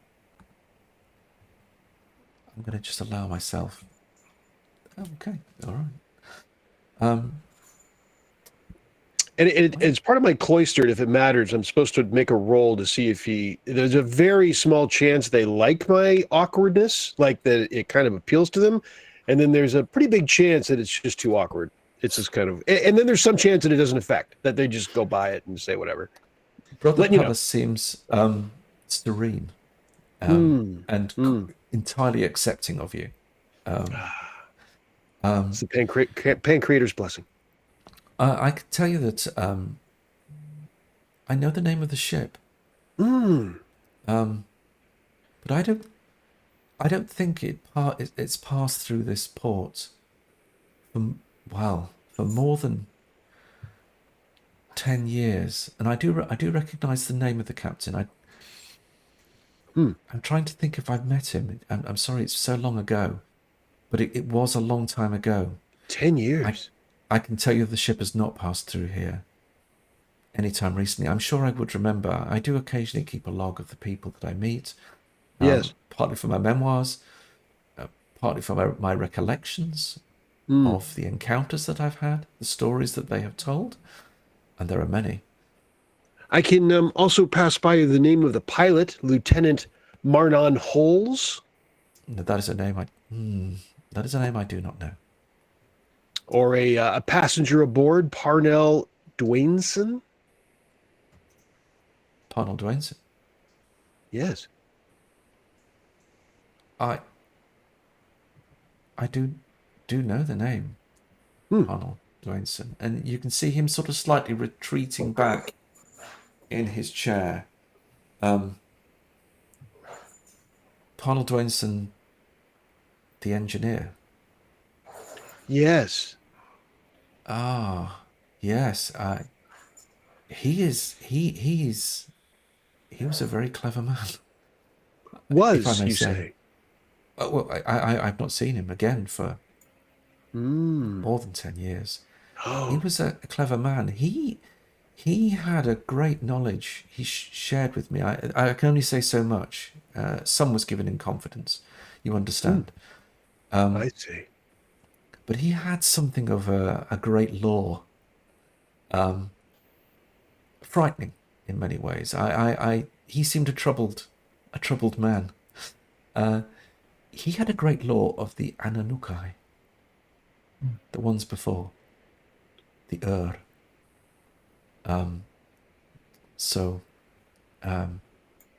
that's why I remember him.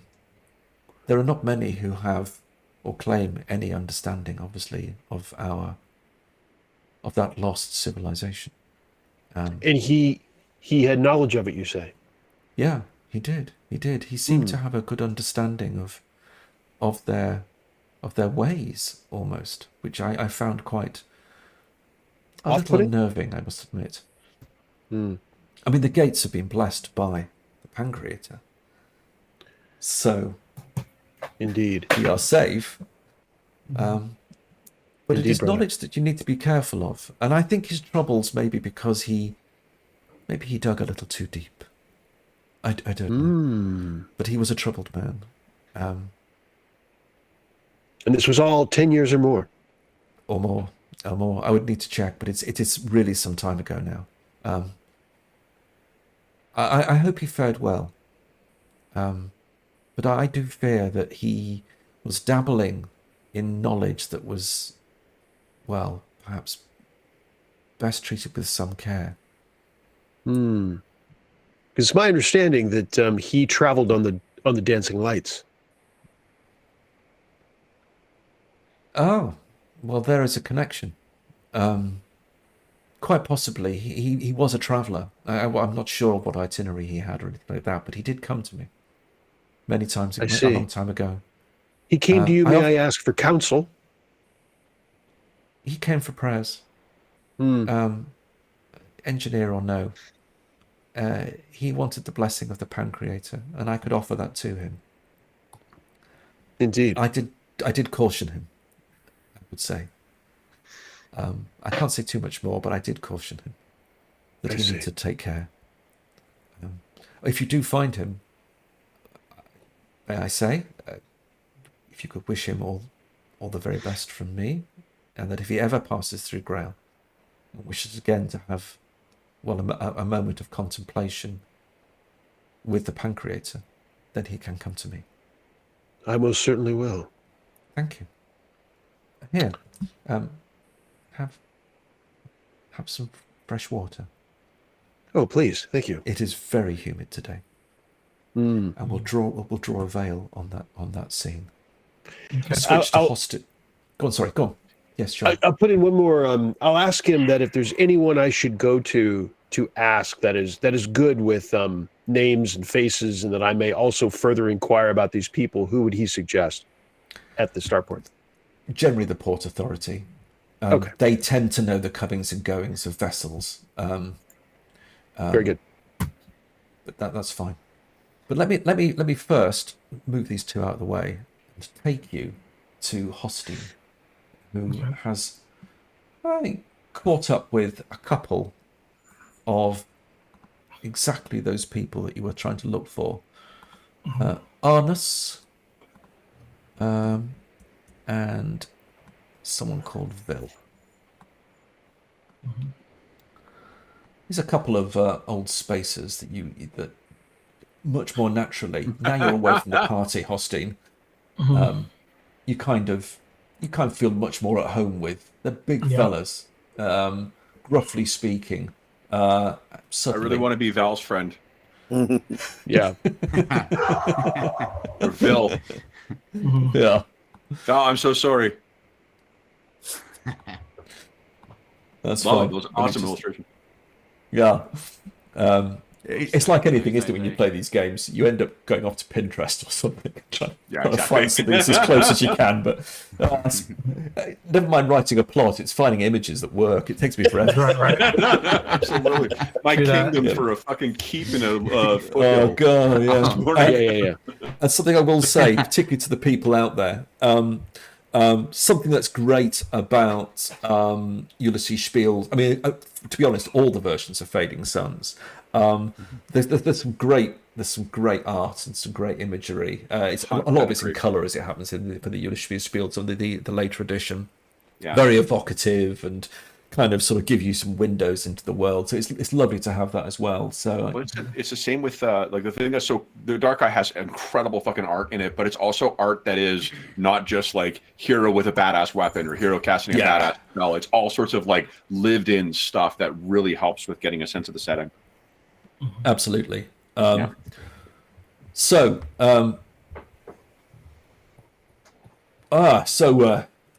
yeah.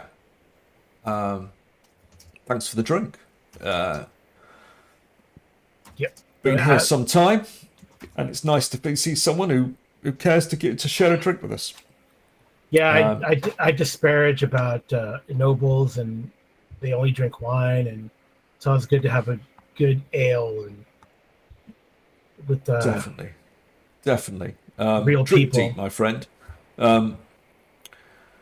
We've seen times change. We handle cargoes mostly, all over the known worlds. Yeah, hard graft, but So you've seen a lot. You recall a ship called the Dancing Light and her crew. Dancing Light. Oh, the Dancing Light. Now there's a name. There's a name that goes way, way back. Right. Yes. Yes, I know of the Dancing Light. Do you remember doing their cargo, calling them over? They used to pass through here regularly. Common sight on Grail during time, but 20 years more? Not seen them. Wow. Why do you ask? If you don't mind me asking why you ask, he said, winking. I don't mind. Well, sometimes we got to look for some of these people. We get paid to do so. So any clues would gain some money. Well, that would Any be... clues to help with that? In which case, what I can tell you, Never mind the dancing light.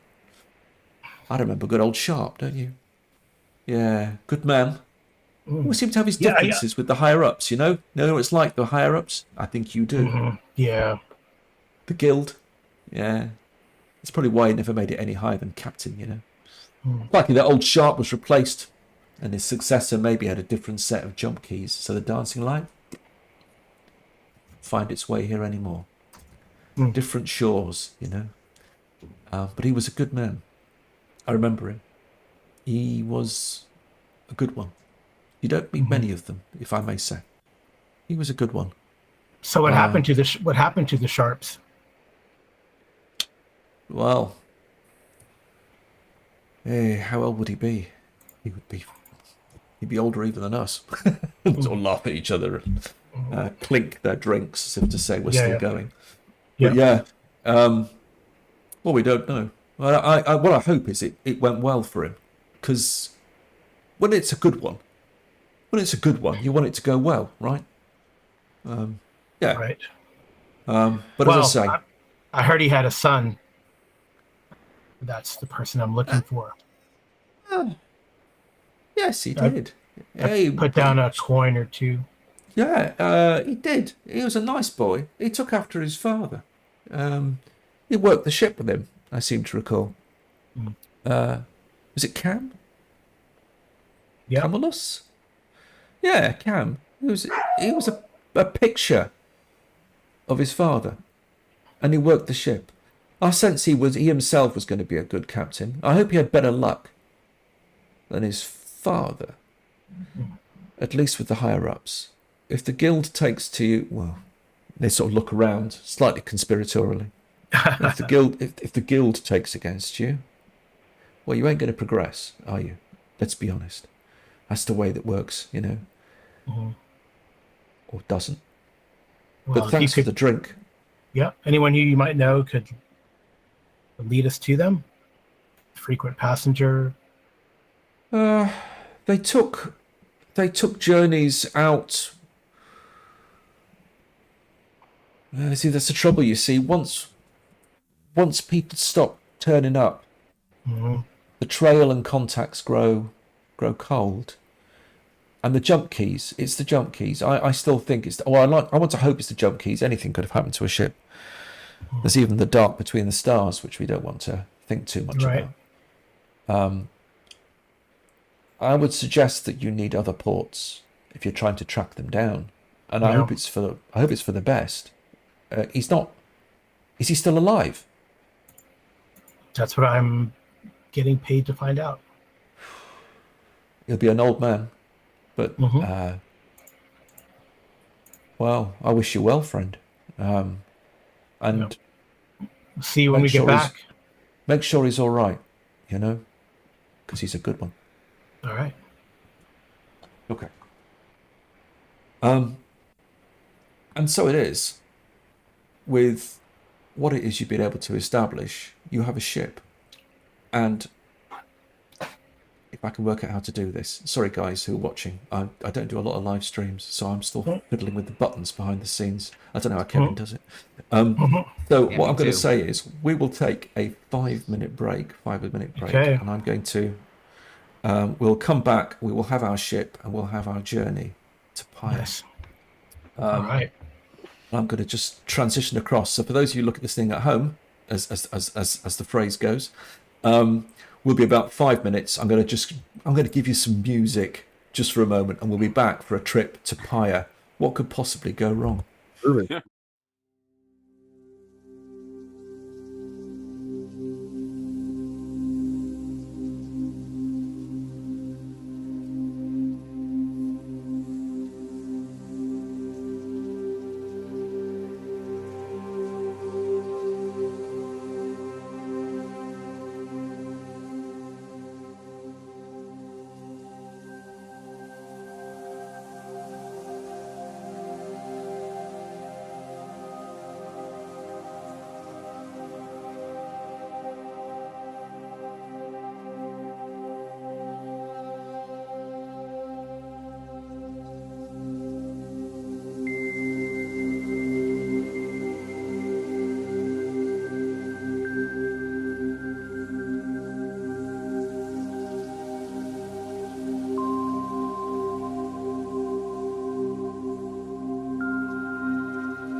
Okay, and we're back. So thank you very much. We are refreshed. I am British, so I'm on my second cup of tea. Just a quick word on some of the things. So the music that you heard in the interval and in the stream, in waiting for the stream to start, is by State Azure. He is available on Bandcamp. This is a Creative Commons share. So I'm allowed to use it on the stream. I'm a big fan of Pat's work. I've got a link in the show notes to State Azure on Bandcamp, one of the on this album from which this track comes. Another shout out also to Ulissese Spiel, who I reached out to some time ago. Just going to try and have a cup of tea first thing. I got a bit excited about Ulissese Spiel. They very generously said that I could use the imagery and the Kickstarter video, which is very nice of them to do that.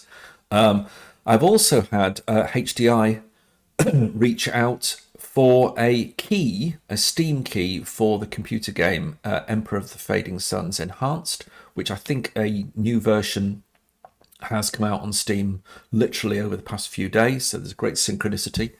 It's all going on in the world of Fading Suns. So I can give out a key to somebody in the chat. So I haven't worked out how to do this. So I'm going to have a look in the chat, count up the number of people, and roll a D13, whatever it is. So let's just do a quick look. So if you're back, in fact, I'm going to just say anyone. Let me get in the chat. Hold on one second. Yeah, get into the chat now. I was saying exempting players. I'm in there, but I'm not a good one to. Okay, let me just keep me out of the. All right, because it's not credits. I don't ever play video games on my computer, so. All right. Well, in which case I won't count you, Kevin, but I'll count the rest. 1, 2. Awesome. 1, 2, not me. 3. 4. Andrew Greenberg. Andrew, do you want a copy? 5. I'll count you in. James, 6. I think it's a D6. I'm going to say it's a D6. Here we go. All right. So let me just get. Can I do a D6? I'm going to have to. The way this system works is I have to switch on the dice. So I'm going to switch on a D6 and add that to the I just threw a dice. There it is. D6. Make a roll. 3. So that would be 1, 2, 3, 4. Oh, it's 3. It's 3. I've gone too far. Sorry, Will. I was drumming. No, I know. And he got to 3, and then he went to 4, and I was like, and 5's right out. George, you seem to have won the key. I will talk to you later. Hey! And it's a free key to the game. So I'll pass that back on to HDI, who very kindly gave me the will also key. gain you access to the Grail system. So Yeah, it's a jump key. It's a jump key. oh, Brilliant. George, you're muted. Yeah. Oh, okay. Tomo. I think that's a tradition I'm very happy to keep with. Absolutely. Much appreciated. Fantastic. Okay, so we've done that. So that's my thanks. Much appreciated. So you are on. Oh, it's terrible. I think I inflicted damage on Will. I mean, it's just You're so punny, I swear. Oh no, please. Oh, the silent flight. Oh, Carl, you're muted as well. Oh my god. Okay, here we go. Boy, Simone. Look, I only have so much whiskey, people. Very high just review, Kevin. But I think I'm Canadian actors in that show. Just to give you a flavour of the silent flight. The silent flight is a sort of bulk freighter carrier, really. And it was Tiberius Halber, wasn't it? There he is.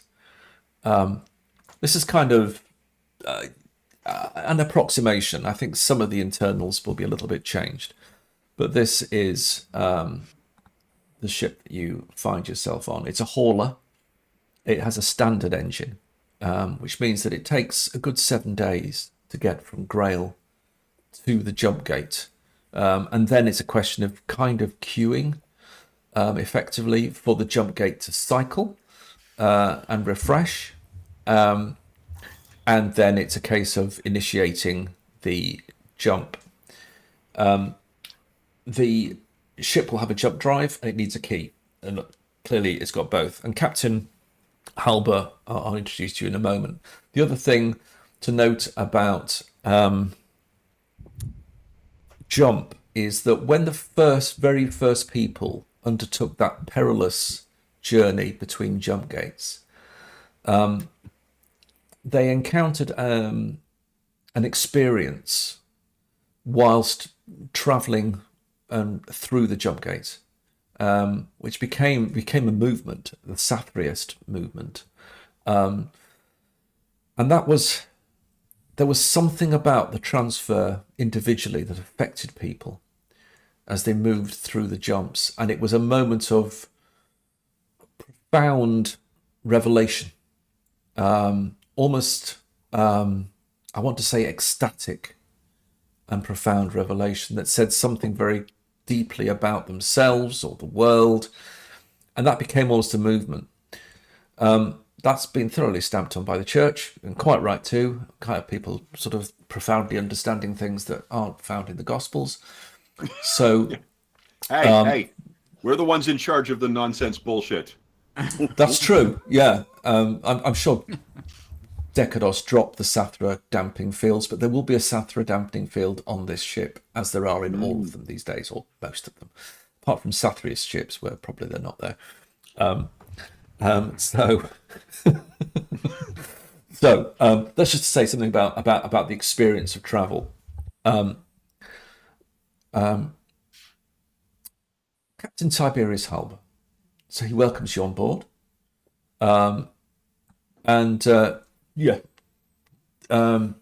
could take you as far as Byzantium Secundus. My jump keys will take you that far, and that is on my journey. You will need to transfer across to another vessel at Byzantium Secundus if you wish to go any further.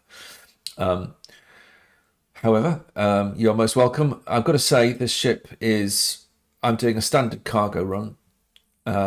It isn't, and he sort of notes the nobles in particular. I would suggest to you it is a very basic accommodation. I trust that it will be sufficient for the time that you spend here with me. The trip to Pyre will take, well, something approximating 2 weeks. Well, you've shown us where you sleep, but as soon as you show us where we'll be sleeping, I'm sure that we'll be fine with the... And he sort of... Cousin, you're tugging my arm. Why are you tugging my arm? And he sure enough shows you into a couple of bunk rooms, where they're reasonably clean, but there are basically bunks, 4 bunks to a booth, number 2s, as it were, on the map. And he says, well, I can, of course, possibly make some space in the cargo bay for you wishing to sleep alone.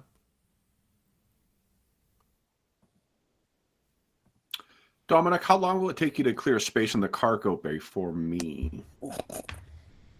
Where'd that You know ship what? go? The bunk will be fine. It'll be good for your hubris. Think of it that way, cousin. A growing opportunity. Yeah, so you find a modicum of comfort. Now, one of the things that you can do is it's going to be a long journey. It's a week to get to the jump gate at Grail. Optionally, you can undertake whatever activity you wish or can find on a vessel like this between now and the jump gate. And if I just take you back to the ship for a second, and I think I have a token which helps with this. There's a thing that the game has called I made it to you may need to zoom that out in a little bit so you can read it. I'm going to go sit in the cargo bay. I'm good. That's thanks, Deacon. Oh, I That's have room, fun. Master. I have room in my bunk if you'd like to hear about the Pancreator. Yeah, no, that's Let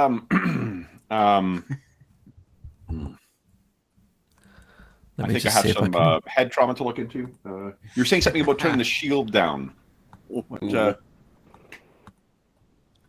increase the scale a little bit. So what you can do is just to identify how the game works. You can undertake what's called a downtime activity. oops, And it sorry, can I'm be- moving it. Sorry. That's fine. It can be absolutely anything, but something that makes sense to you. And if you wish to undertake a downtime activity, then you can, and you can tell us what it is. We can identify a trait pair, and you can make a roll. And if you make the roll, you gain that victory points into your bank. And it's kind of a way of saying, while we got downtime, there is an opportunity to replenish the bank. Not necessarily, and incidentally, you can recover your surges if you use them. And this is kind of a way of saying you're doing something that's meaningful to you, and it sort of restores you, it brings you back, it centers you, however you want to describe it.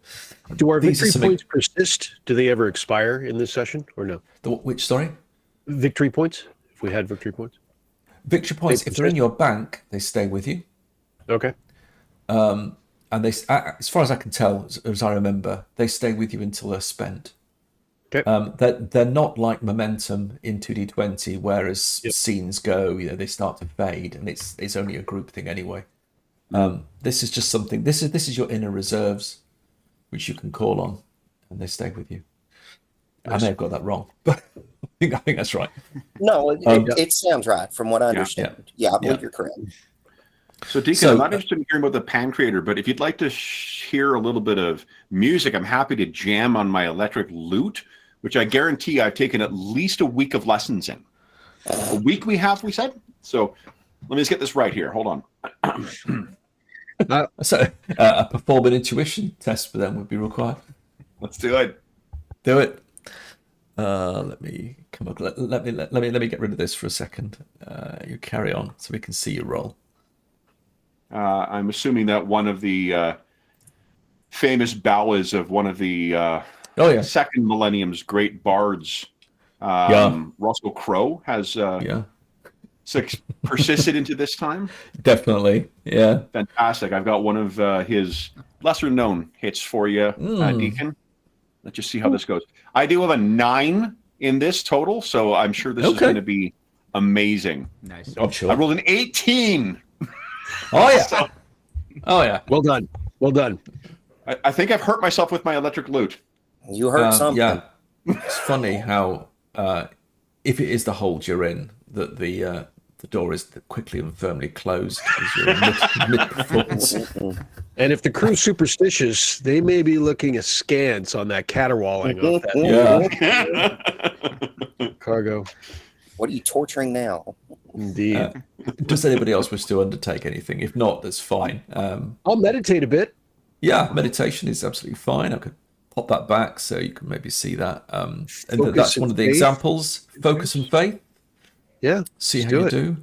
As soon as I can find it, let's see. Are there particular passages from the Gospels that you wish to focus on? Any of the sonnets? The extended teachings of Zebulon? Is there anything particular that you're focusing on as you? Oh, there you go, GM. There's a critical miss for you. Hey! Oh no! It's because of my earworm. Oh, Probably. fantastic. So, what does that mean? What that means, he says, pulling open his encounter sheet, is that in the adversary coffer, I get a weird point, which means I get a weird point. Oh, interesting. And that's kind of one of the things. That's kind of how it works. So, Nice. the meta currency can flow both ways. The Pancreator giveth and the Pancreator taketh away. What does that mean? What happens as you meditate? What is the image that you see? You're expecting sort of peace, tranquility, Serenity. and serenity. What happens? I think I have I instead have a vision of misfortune. Do you want to give a suggestion or in what direction that would be? I can make it up, but if you want to, what could it be? It could be many things. What were you meditating on? What good fortune were you hoping for? Probably smooth sailing, smooth passage. In which case, you see the equivalent of choppy waters. What you see is a transference, a jump gate transference, which of course you're hoping for. But instead of the sort of flash and the sort of shimmering of another place that automatically comes up as the gates synchronize between themselves, what you see as your ship is subsumed by the field within the gate that you are traveling is a darkness. And that darkness is all-encompassing. And the ship, basically with you and all your friends, submerges itself in the darkness like a gloop. You can see the ship eventually just disappearing into it. And as that happens, you kind of come out of your reverie. And that's all that the Pancreator seems to want to give you. On that bombshell, does anyone else want to do any activities, or are you all going to just twiddle your thumb? All right, okay. I'm going to try and recover that surge I spent earlier by dabbling with an artistic medium. So I think probably what he's doing, I think his arts or his performance or art something is like an oratory. So I have a feeling he's reading like some sort of cliff notes to Shakespearean insults. Okay. He's kind of learning that stuff and figuring out inflection and whatnot. So that's what I think he's doing. Yes, I think probably particularly effective in the sort of noble courts. Yes, very much so. Okay. So hopefully. There we go. There you go. 9 victory points. Yep. Add to your bank. Oh no, my VP's good. I was just trying to recover that surge. Okay, no, so okay. I mean, that's great. Your surge will recover in any case after a proper rest. But I like that. I like that. Yeah. Okay. If there's nobody else, it's okay. Well, I think I'm gonna, try to see if I can get myself onto the bridge at some point in this journey. And okay. See if I'm kind of like see the captain or whoever's is the captain piloting or somebody. Does he have I think I'm going to suggest that in this case, yes, it is the captain who's undertaking the piloting role, and he sort of nods to you and says, "Guildsman, you have a really nice ship here. Welcome on the bridge. You're welcome on the bridge. Take a seat." I'm a pilot myself. I don't know if you heard maybe from some people, but these are my keys here. Got a bunch of them here. Is that the way you do it? That's the way I see. I have a little bit of a different way. I can show you if you. So the kind of a special thing I came up with, a little bit of a trick that, I mean, I don't want to take away from what you're doing. A trick. What you're doing is great. But trick. It's just a little, you can get up to speed fast. Here, you want me to sit there? You want me to take your seat? We can switch and I'll. So my objective, Graham, without going on too long with this, is I'm trying to impress him, but doing a terrible job of it. Well, let's. You are doing a terrible job of it, but that's great. Perhaps make me an impress check. Okay. Press and what other stat do you think? Is it going to be? Let's have a look. Where are you? Let's find you. So, I would suggest it would be presence, maybe. Presence. I think definitely presence. Okay. It's usually presence. Okay, cool. You're quite right. Presence and impress. Impress. Okay. Here we go. Okay. So. There we go. I told you. It's the longest week of this guy's life. Yeah. Who are these idiots? Every time he Now- tries to go from one room to the other, there's some guy talking to himself, someone else playing the lute, someone else cursing out the pan creator, having a existential crisis. It's going to be Some a guy, long, you know, let me a just long get by this journey. next-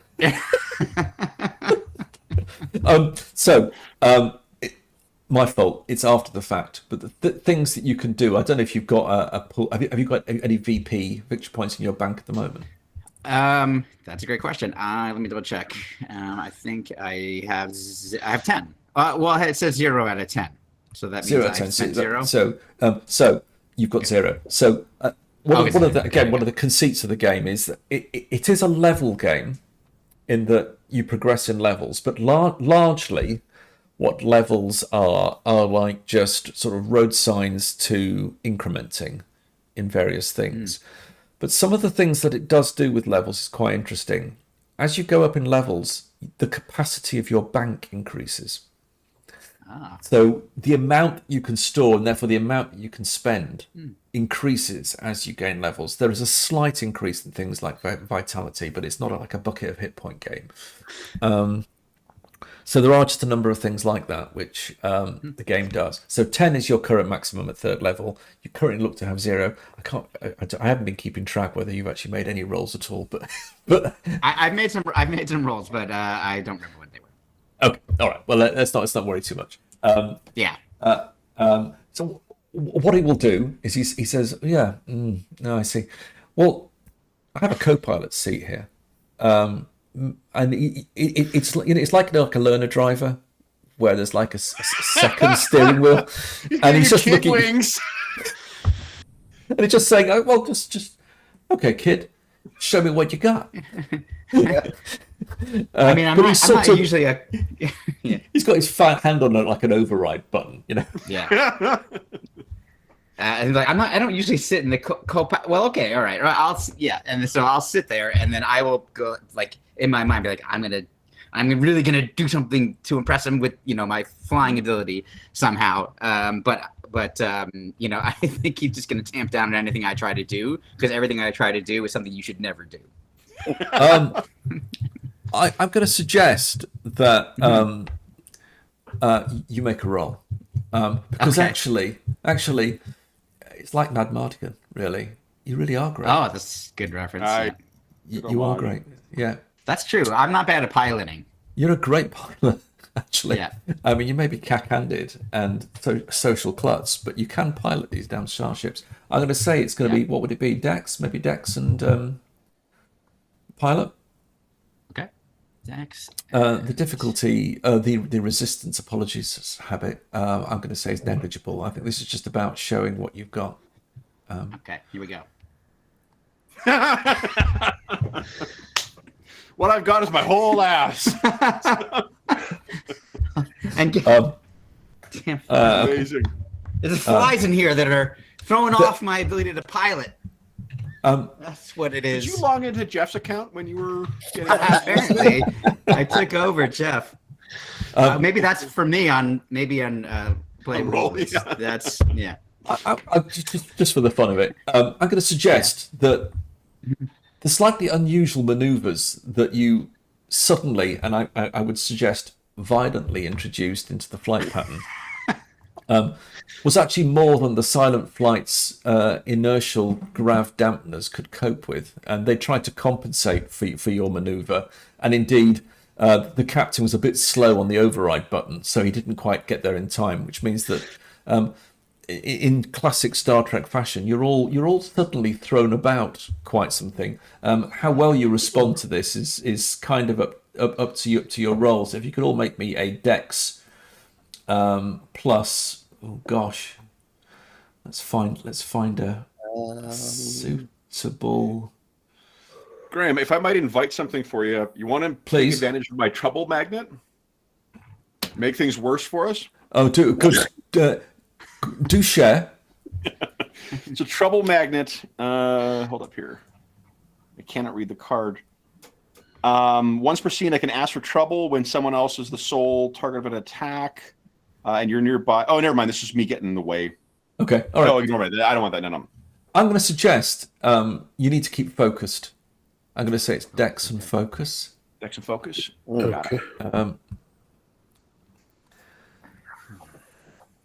Okay, Dex is good. Focus, not so much. I fall out of my chair. Or maybe, actually, sorry, maybe actually, I think it might Astoundingly be. bad at this. It might be vigor. Actually, it's dex and vigor, which is like a physical skill. You're trying to sort of keep yourself together. That makes more sense. Dex and vigor. Fantastic. I'm equally dog shit at this. Don't forget, you've got VPs. You can spend VPs. Oh, I'm gonna. Is that after? Did we determine that's No, before? you spend it before, and it's a 1-for-1 Well, for the goal. You spend VP, it increases your goal. I think it makes more sense that because I'm a klutz, I fall out of the co-pilot seat, and I get back up. I'm like, I'm sorry, there's something wrong with your ship. I have terrible news. I appear to have broken my electric lute. Oh wow! Oh no! I know. Oh, what are we gonna do? I'm as sad as you are. I mean, Yeah. I'm actually you know, still missing. I think Sir Collectivist is the only one that passed. Those who fail the roll can take 3 vitality damage All right. as you're thrown about the ship. can or we shall. Shall. Where's vitality? Sorry. You take 6 now, Madison. A little bit I would halfway do- down or so. I would do no good in a court of law. I'm gonna get rid of the 6-sided dice. Don't need that anymore. If we adjust with the buttons, does that adjust our totals or no? It doesn't. Okay. Let's have a look. It doesn't. I live large here. Okay, yeah, Okay. Awesome. Okay. that's fine. Anyway, so a bit of fun. As it is, eventually 7 days and no faster. Unfortunately, I think if Dominic had done really well, it may have taken a little bit less time. But that might play out later. You do arrive at the gate, the jump gate. I think I may have an image. Nice. Do I have an image? It just gives you a flavor. I mean, again, it's just something to give you a flavor of these gates. Love it. Wow. They are enormous. Yeah, it's cool. Alien technology, golems of the Anunnaki, the are embedded within this. They move in an interesting way as the gates initiate, and as you go through, and there is usually quite a number of ships that are looking with their jump drives ready to head through the gates to their various destinations. And I think on this gate, we can double check it. There are two destination gates. The ship you're on, the Silent Flight, is taking you through the Pyre gate and into the Pyre system. And the captain will just sort of call you in, just to say we are heading into the Pyre system. Gate sequence is initiated. Just to note, heading into Pyre, there is occasion. It does vary, but there is occasion when we may be requested for an inspection. That should be fine.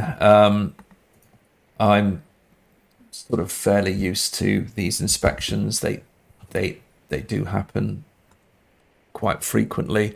We should be, as I say, fine with that. It does depend slightly who we get, as long as it's not a Renster 4 who seems to sort of taken a shine to me, then we should be fine. But just note, you may be asked questions, and they may wish to search the ship. It's just standard, and it happens particularly with Temple of Vesti, who govern the space lanes of Pyre. And so it is. You transfer through, and there is indeed a Vesti Inquisitor ship in transit outside the gate of Pyre, awaiting your incoming. Eliana, they heard about your heresy. We are in so much trouble now. Keep your attention on your flute, Aster, if you would. You're damaged. I will have you. It's a lute, and it is broken. Well, I cannot censor my attention on it any longer. Let me see if I can get us back to. It's gone weird here. Is it on here? Let's go back to the deck plan for a second, just to give you a flavour of that. So Here we are. Let's get rid of those downtime activities. Never may they grace our game again. I I was gonna ask about some of them, like frolic with animals. I don't know what that's about. I don't know if any of the people on the chat can tell us what yeah. came up with that one. As someone whose pet routinely makes an appearance on my channel, I can. I guess, yeah. That's just great Sure. downtime activity. So if I can picture Hostine Walker correctly, I would imagine you spend your time literally taking apart your weapons, cleaning them, putting them back together again. That sort of thing that you might do, and you just lose yourself in the joy of that process. Temple of Esti, then, and the captain will come to you, Tiberius, and say, "Yeah, we have been requested for boarding. I'm hoping it's not going to take too long. Unfortunately, it is my friend, shall we say?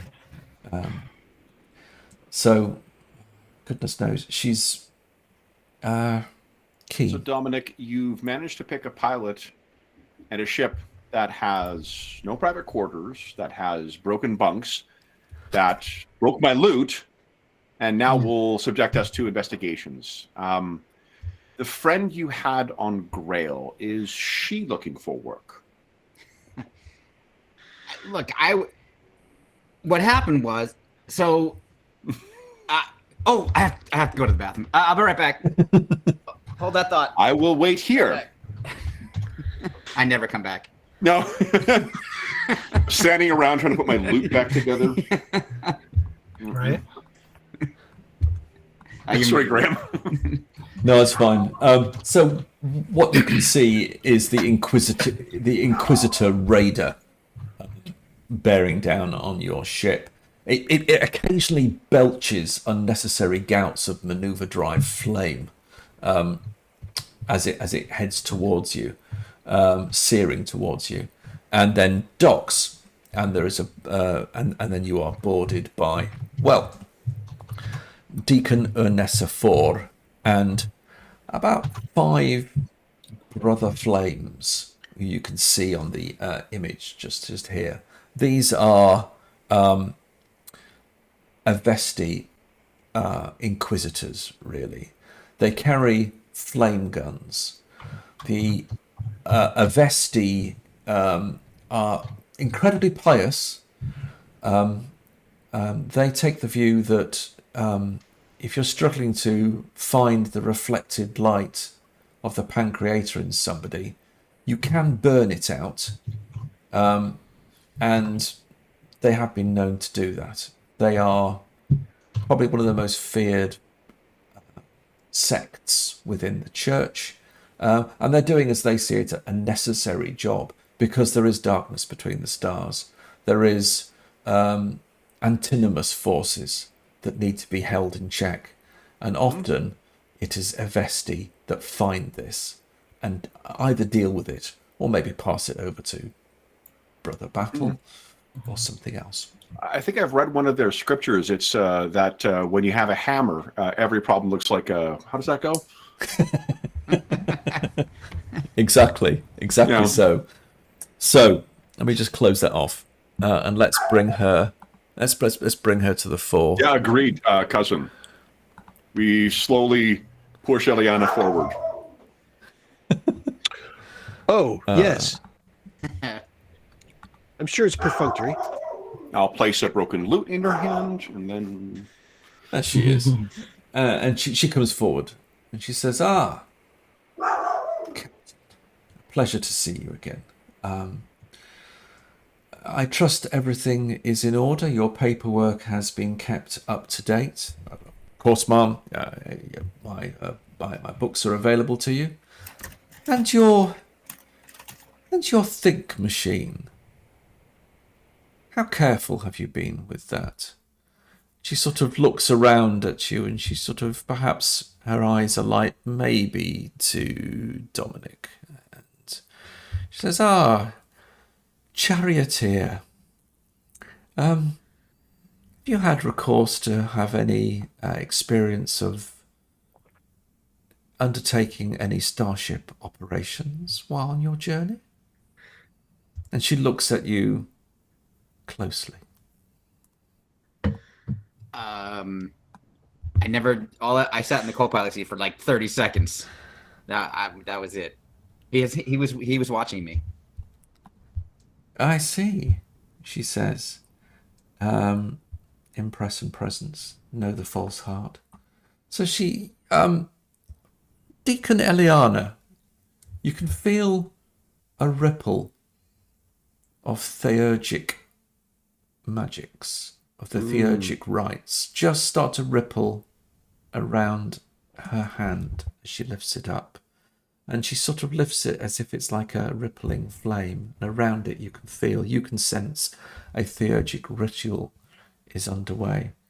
As she starts to sort of look very carefully. 30 seconds, you say. It's a very short time. Is she only targeting Dominic? She is at presence, yes. Okay. At present, she is. Reason I ask is I have 12. called Imperious, where I can buff my mind resistance from the well. Oh, from the well. Okay, so there's the bank. There is something called the cache, which is just the transient thing where stuff goes before you spend it. And then there is the well, which is a huge reservoir of potential, which you can just grab from willy-nilly. So I'm going to just... If it doesn't target me, that's fine. I just wanted you to be aware of it. Your time will come. So she... Wait, what? Hand out sword! Hand out sword! The Brother Flames sort of gleefully, their fingers itch towards their flame guns. 5. So she... let's have a look. What have you got? Have you got any soul resistance, 0. Dominic? It will be 0. It's almost always 0 for soul. People who do not dabble in the occultic or theurgic rites will generally be fairly open to it. Now, you can try a defense. You can try and stonewall a sort of a focus and will. Okay. If you wish. Yeah. And if you try a focus and will, that will give you victory points, which will add to her resistance, which is currently 0. She's made a 5, so she has successfully determined possible false heart and dishonesty. I think I need to spend a surge. I think I can help with this. I have a devotional liturgy, and I don't know if it's an action that lets me make stone walls favorable. Oh, okay, it's great, perfect, yeah. But I'm not exactly sure. The goal is 14, so I'd have to roll. I take it. Maybe I could be reciting, reciting the Gospels or reciting the teachings. If Brother Flames could look coldly, they look coldly towards your reciting of all things the Gospel. It's terrible. But do give us that recital, Deacon. All right, let's see what happens here. Let's just see if we can. Do you have any VP, Deacon? I have the. I think the answer. I feel like I can keep 3. I banked 3 because my level's 3. If so you, it's up to you. You have to spend beforehand. If you are going to roll, I've still got that 5 from before, and I've got Noble Obligation. So you can use that 5 if you want as well. Okay, I'll spend what I have, and then we'll keep yours for everyone to maybe partake in the future. But I will spend. It's like 3 player characters are rejected by Noble Obligation. I feel like I should be offended at this point. Well. Hand is kind of hovering confused around sword right now. I'm not sure how to feel. Sure, spend the 3. So, Sean, the way you do that, if you want to spend the 3, that will increase your goal to a 17. And the way to do that is add buff. You click on the. I'm going to do it. Yeah, that's it. So you click on the in the die roller. There's the reference, which is the goal, which is 12. You click on the 12. It then brings up some options, and there's a custom. That means that you can. I don't know, add your 3 into custom and confirm. Oh, neat. And that basically ups your goal number from whatever it was. to 17. There it is. Now you can make the roll. Sweet. Okay, very good. Here we go. Nice. Oh, nice. So that's 13 victory points. Excellent. So, So, and I get that I would seem like besides 3, I'm kind of behooved to spend 10, if I understand this correctly, because I can only bank 3. So, so it kind of pushes me to be spending now. yeah, Because I can only That's I right. can only really store that's even turn to turn. So it's really the cachet is super short term, and so it's the cash is transient. Yeah. So what Yeah, will yeah. happen is you can bank the 3. The 10 goes on to the resistance that Dominic has Very good. against her Excellent. Avesti magic. So your resistance of 0 has become 10. So Oh, she rolled a 5. That's not enough to overcome the resistance that you now have, and she will have to.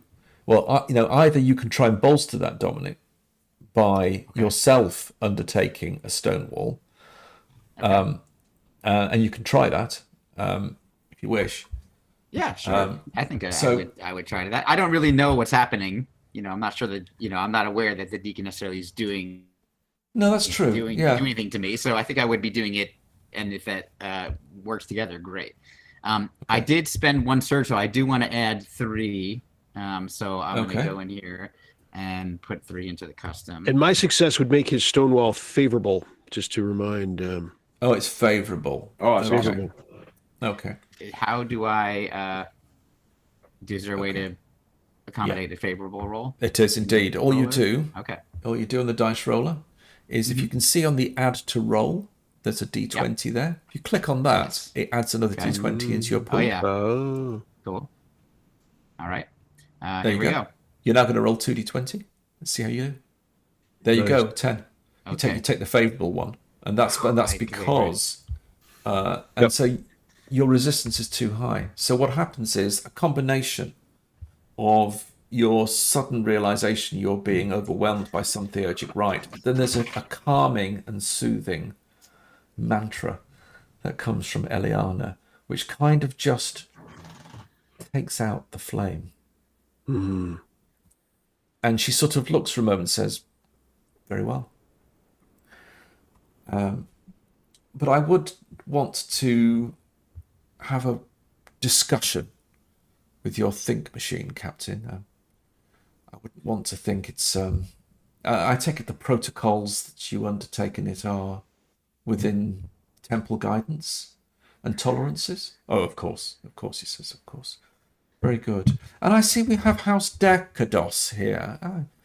Tremendous. What brings you to Pyre, Decados? I insist, sister, the pleasure is all yours.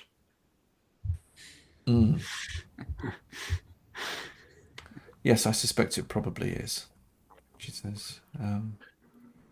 Oh, Mo, Will, you're muted. Oh. My Yeah.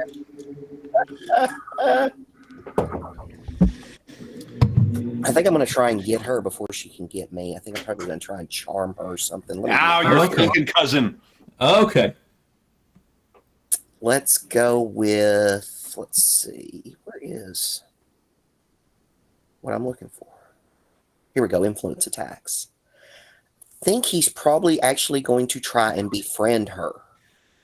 Okay. So that is charm presence versus mind. Do you need some VP? No, I've got plenty of VP. Let's see here. Charm presence. And you said go Your to resistance add. is 4. All right. And I'm going to go ahead and spend, you said put it in custom, right? So we will Yes. go ahead and spend. That should up your goal.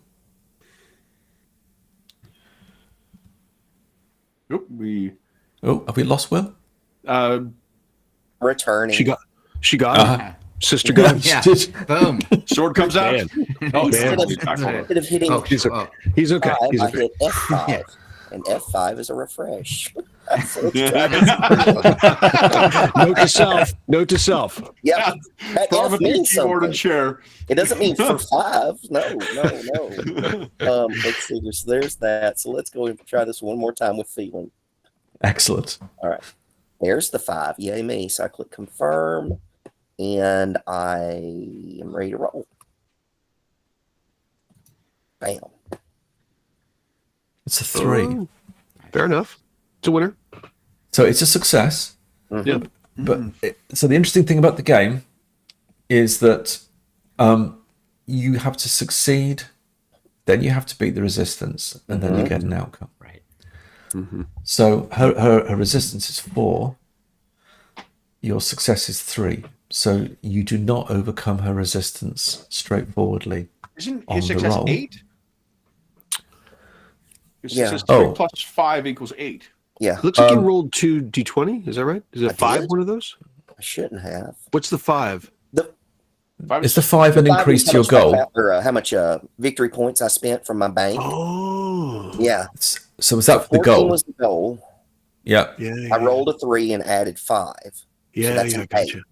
Gotcha. So she has a resistance I of see. 4. Sorry. So your result, you're saying your so when that you how spend victory victory works? points, no. So when you spend victory points for your roll, it adds to the goal, Oh. not to your roll. So it would have been a 19 then. You'd have been on a 19. Your roll is a 3, Gotcha. so you get 3 victory points. Do you see how that works? Mm-hmm. Yeah. Okay. Very good. So she gives a sort of a fairly fiery response to that. She says, niceties all round, Decados, but I'm here to understand why you are here and what brings you to Pyre. Actually, we're passing through on our way to Leagueheim. I see. To the guild. Very well. On what business takes you to Leagueheim? Oh, we have a very important meeting with some guild representatives. Hmm. And time is the essence. She seems to be growing tired of this. She says, very well. Captain, your think machine. She sort of eyes Hostine Walker warily and just sort of passes by you, but I think she elects not to cross you, Hostine. It's good. Eliana, she looks at you and she says, Sir, Temple Ale. Indeed, are sister. you here to administer to these interesting folk? I am to spread the prophet's teachings and to see that there is light and not darkness. Good. I am encouraged. I'm encouraged that you are there. Captain, I hope you continue to hold the con and take the wheel of this ship. But I will have words with your think machine. I trust it's all in order. And she goes off to the bridge to sort of basically check the protocols for the think machine, that it isn't been given too much freedom beyond what really the church expects. And after a while, they part and leave you to carry on with your journey to Pyre. Miss you. And in fact, you don't actually go to Pyre itself. You effectively turn around and you wait for the gate to cycle again, because what you're going to be doing is jumping again through and out and into Leagueheim. How long does it take to cycle a jump gate? So it varies. There's a table. Yes. All right. I made it to find Let's it. go. Yeah. Now you're talking Kevin's language. Nice. In fact, Kevin, can you roll me a d20, please? Hell, how do I do that in this game? I don't know. You simply Hold on, go. Nice symbol here. Here we go. Got it. Yeah. Nope. Just. It won't let me. Damn, I've got to find the table now. Nope. I got it. I got it. Okay. No. I'm gonna That find one, the table. baby. Which I assume Oh. is good in this game. One. Wow. Okay. It takes minutes for the gate to cycle. It can be anything from a very short period of time up to days. And you've spared my blushes of trying to find the table, but I remember it being it can be a very short period of time. You also know that some of the Imperial ships have what's called a gate reset key. So some ships can reset gates quite effectively. That's very rare, and it's generally only the Imperial Navy that has those ones, or indeed other significant factions may well have them as well. And As it nudge is. Dominic, you should really get one of those. That's I'm going to take you to that's Leagueheim. Fair enough. Not to Leagueheim, to Byzantium Secundus, because that is your next. Let me just take you back to the jump gates, to the jump map, so you can see where you're going. I have to say, it's a long time, a couple of weeks on this bucket that you're having to travel. So here we are. This is it. So you've effectively done the journey to Pyre. The gate is cycled, and it takes you to the capital, to Byzantium Secundus. There is a sizable starport, or several sizable starports at Byzantium Secundus, which is the capital and the imperial capital. There is a ship that Dominic, you can get access to, which is a very different ship, which will take you all the way to Leagueheim. It goes with an interesting name. It's called the Republican Dream, which, it's a little different. Seditious, almost, in its apparent naming. Love it. Yep, I love this guy already. Can we get them and the stevedores on board? Well, it's a significantly different ship. If I can show you the, let me show you the Republican Dream, and it is a very old design, but it looks beautiful, and it's a lot larger. The Republican Dream is a passenger liner. Captain Callie Cameron is very different. She's very sort of well turned out. Welcome to the Republican Dream, nobles. I see. You are most welcome. Bow the hell out of that greeting. I would be delighted if you would join me for dinner. The journey should, I hope, to be to your satisfaction. And you know those hotels that you go to where on the outside they look really quite grand, but actually when you get in, there's an element of fading grandeur to them, where the lifts don't quite work properly. The rooms are lovely and were styled really fashionably in the 1970s. Fingers crossed. Aging piano singer. Come on. Yeah. It's a little bit like that. Love it. But it will take you to Leagueheim, which is kind of where you want to go. And so I'm going to fast forward us to Leagueheim. I think the Republican Dream has a Loot dispensary. This gets better and better. It does have a dispensary. One of the things you find about it, the gravity field is a little bit variable, so it does lead to some slightly lurching experiences, but it does get you to Leagueheim. And to the world of the guilds, to the worlds of Hostine, Walker, and Dominic Devatha. It is a guild world. Let me give you an insight into Leagueheim. It's a planet that is a city, and it is the city of Kesperate.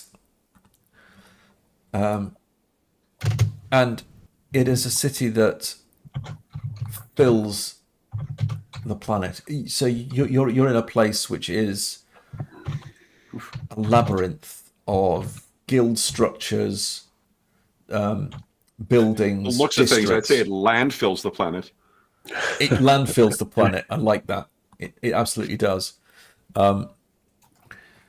And in this labyrinth of guilds, buildings, different peoples, a choke point. Let me see if I can probably add a little bit of detail, which is there'll be a token about Leagueheim. Let's have a look. There it is. That's how big. How does that resolve? Is it big or small? Nice. No, that's all right. That's big enough. Yeah. Okay. Good. So this is Leagueheim. It's a crowded planet. Endless patchwork. Noble houses, while profiting from it, also decry it. That's commonplace. So the chief export is hypocrisy. Got it. Definitely, absolutely. Well, actually, their chief export is goods, which people can profit from.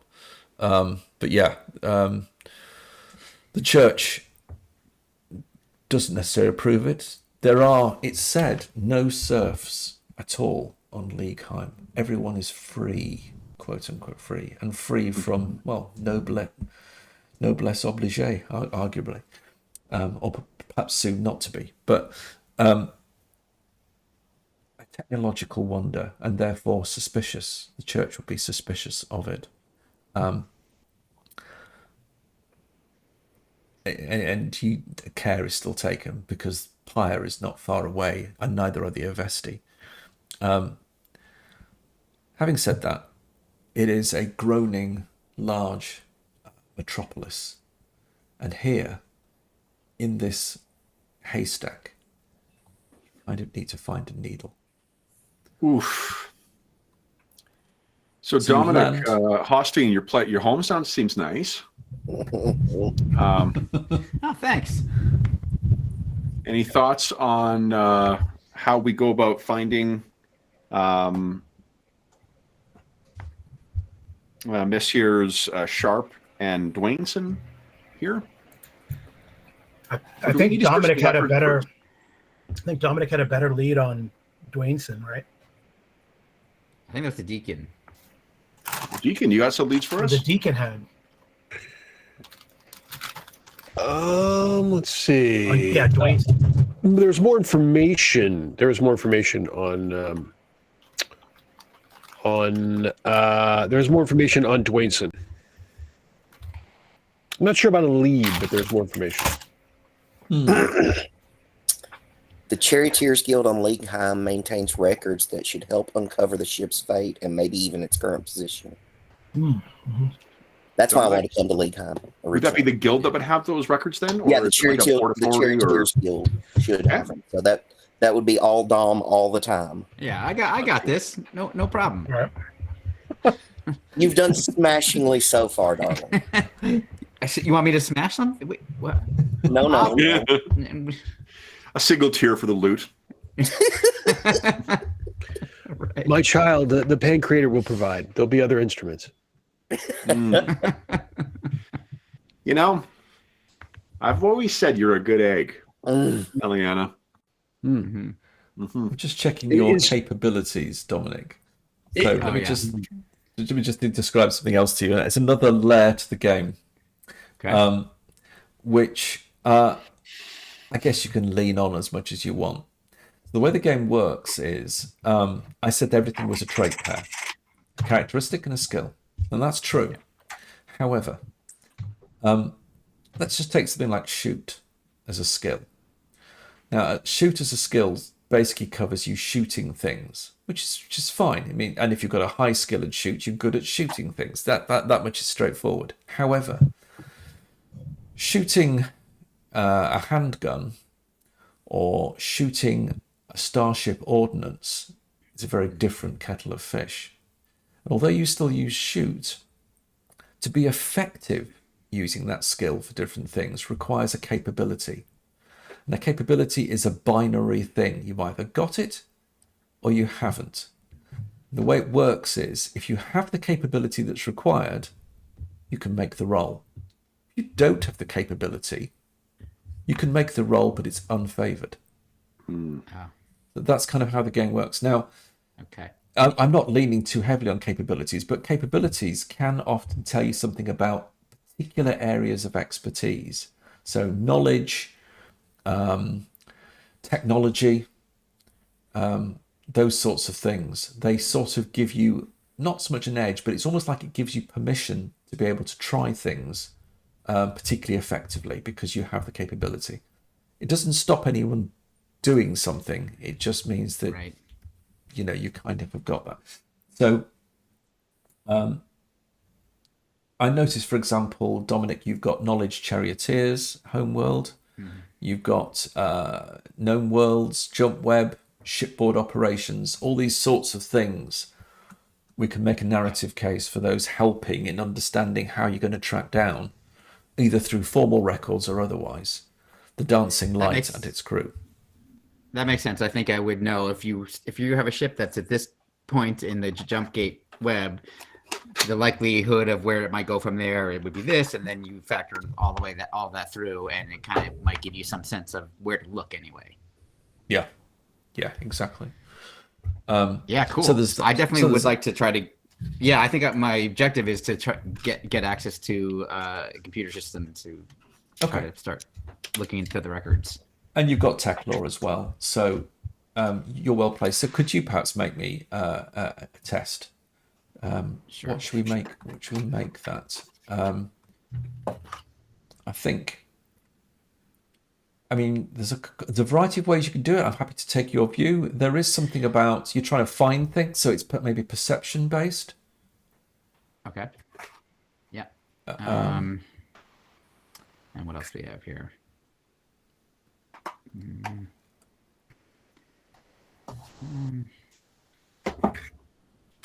What's tech redemption? Oh, no, that must tech redemption. That means like dealing with parts. Tech redemption is about healing technology.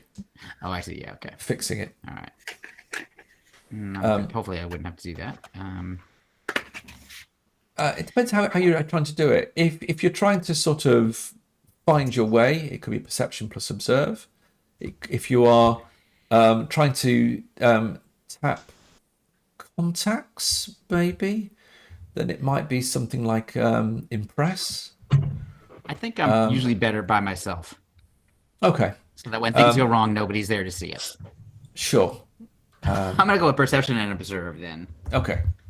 Now, Try so and just so I do this correctly, last time I rolled, I succeeded and I rolled a 10, and that gave me 10 victory points. Correct.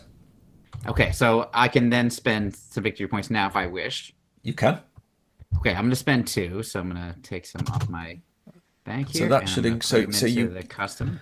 That's great. So you click on the dice roller. You click on the reference at the top. Then under custom, you put 2. If you're spending 2, that should increase your goal to 16. Actually, I was at 12. Oh, you're at 12. In which case, I was at 12, so it gave me. You're good to go. Yeah. You're good to go. Yeah. Okay, here we go. Come on. Nice. I mean, Oh, not well, nice. 'Cause that's okay. shit. All right. Is that a crit? It's a success. Oh. It is a success. Crit's when you hit the actual number you're shooting for, right? Yep. Got it. Yep. Yeah. Because essentially your roll is your victory point. So you do gain 1 victory point. The resistance, however, Right. I should have stated the resistance. The resistance was going to be something like a 6. Because it's just such a large and bewildering place. But what this does take you to, and I'm going to just pop you back to Leagueheim for a second, is not so much a technology, but you kind of fall in with a person. And the person that kind of almost finds you as much as you finding them is this person. Maraidor. And she is a guildswoman.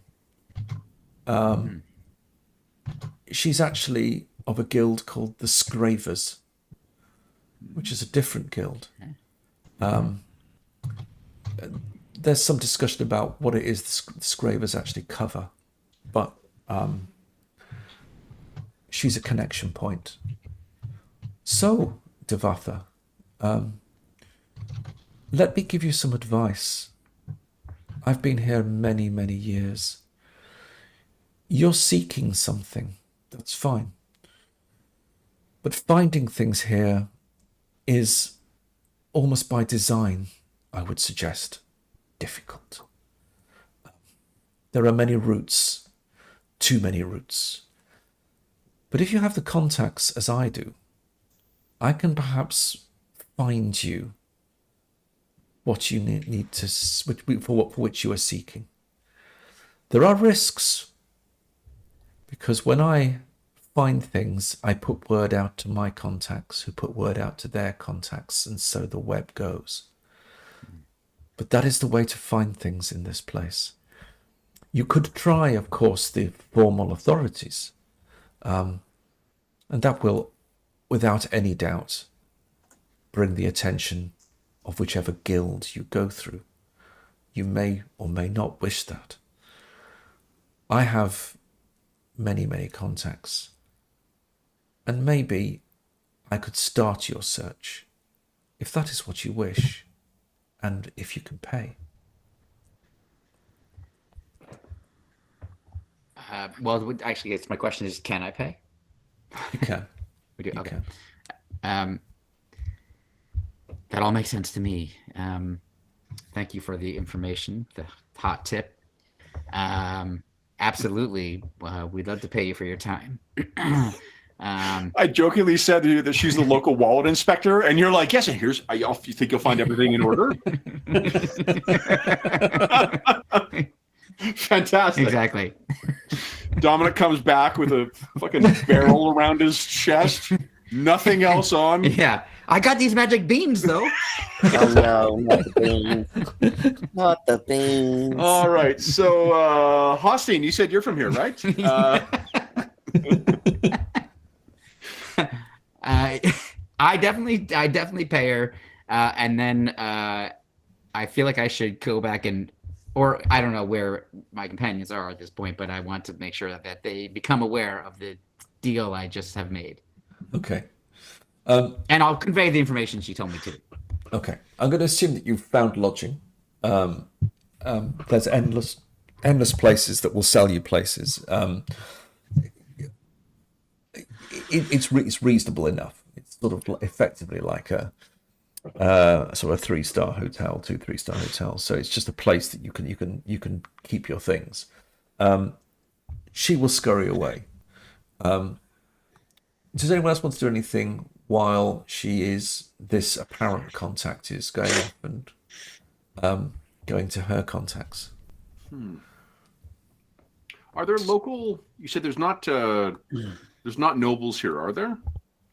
There are noble houses to be found on virtually all planets. They just will either be in control, or perhaps they will have minor embassies. Let's call it an embassy. I mean, we're looking for 2 individual people in a missing ship. Like, do you think there's anything to be gained in us, my cousin and I, pressing flesh, as it were, with the local nobility? You could certainly do that. It might give you an understanding of things other than what you seek, but you could do that. Cousin, I may leave that to you. You're better at pressing flesh. I'm better at piercing it. Yes, but I might need you to pierce what has been pressed. Hand at ready. Please say you get opportunity to use this sword. Honestly, Let's find a way. Let's find a way. Yeah, that's probably. Let me take a look at my information. Okay. You can go to the embassy of House Decados, or the local one by the sort of accommodation that you have. Cousin, what's your impress plus presence? Because mine's 15. I think mine's like a lot, but 17. Yes, again, my Dunning-Kruger is my guy. I'm real good at this. No, you're really not. No. Is there Okay. an aid another kind of function in the game? Uh, Or is that sort of my noble oblige perk? Yeah, let's have a look. I think there might be. There should be, shouldn't there? There's always an aid. In fact, do I have that on the summary sheet? It's the sort of thing you always put in. How do you heal somebody? How do you help somebody? Let's just take a quick look. How do you play the space loot? There's an entire book for that. There is. Unfortunately, he's illiterate. So. Exactly. Holding it upside down. I was going to point out that of the capabilities, space loot is not listed on my character sheet. I wonder why. There's modifiers. So that's one for. Man, I don't want to disrupt it for. No. It's an absolutely reasonable question, and it's probably. Does it maybe just grant favorable to his role then? Could do. It could do that. Or. Yeah, maybe what we could say is you are able to maybe provide some victory points. Sure. From I got your 5. In which case you can spend up to 5 to support him. We'll say that Those for now. rank victory points that nobody wants, cousin. I got them on offer. Yeah. It's the Christmas cake of narrative metacurrency. In which case, do you, Sir Collectivus, wish to make the aforementioned roll with Yeah, I think. House Decados? Yeah, I'm trying to find information out, but I think probably it would be good to make a first impression. You are greatly welcomed at the house. Yeah. And yeah. Collectivus. And indeed, your cousin, Asta. How interesting.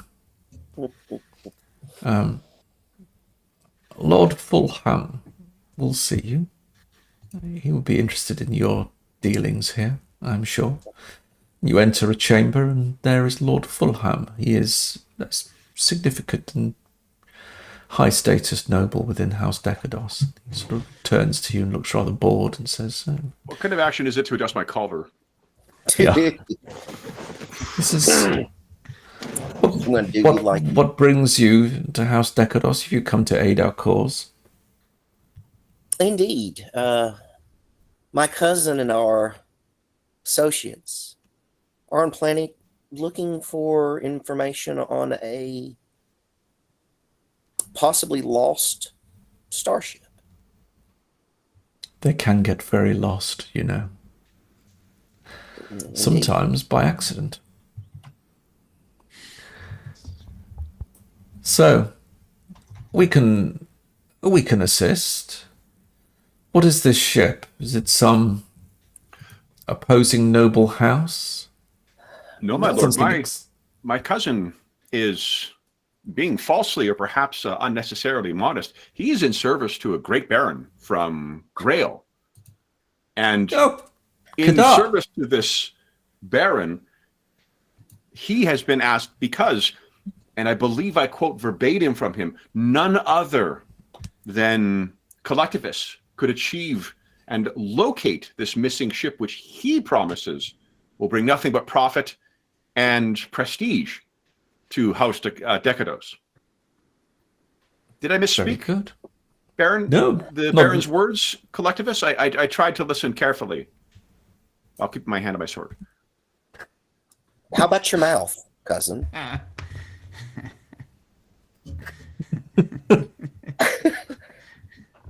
As my cousin has stated, we are looking for a former League starship run by the Charioteers Guild, a ship called the Dancing Light. Very good. A guild ship. They come, they go. We can search our records. Could you make me that roll? The resistance is going to be 4. It's hard, but not too hard. Is this a charm? Yeah, Okay, good. I just want to make sure before I did anything. yeah, I think it is. I think you're. Yep. And I got 5 VP on offer. it's got exactly. I think Asta has supported. So if you want to use any of his VP to up your goal, oh, in fact, you've made the roll. In which case, I don't want to say anything, but Okay. Grail threatened me if I had any Yeah, VP no, that's left all right. That's fine. by the end of the that's session. fine. So I clicked so the wrong button. It's up. It's that's fine. In which case, fate says that you got a 6, so you can bank 2. Yep. You overcome the resistance. nice. The Lord is not trying to make any defensive moves to try and make it more difficult for you, because he could choose to do that. Wonderful. But he's not going to do it. So he says, yes, of course. We should have your answer in the morning. Wonderful. We will search our records. You're most welcome. My lord, you have exceeded the already stellar reputation we have been advised. He smiles knowingly at you. Very good. Very good. Dude, He's the fail son, aren't you? You're You're the one with the sword. You're going to end up in the oubliette. You know that. Right? Oobly. It sounds lovely. Are there loots? probably.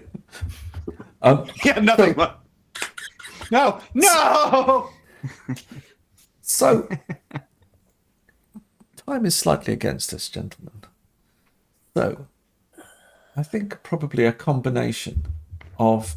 I'm going to suggest it might even end up being Hostine Walker, who we got the noble houses who are searching for formal records, or what records they have, which may well transcend the formal records.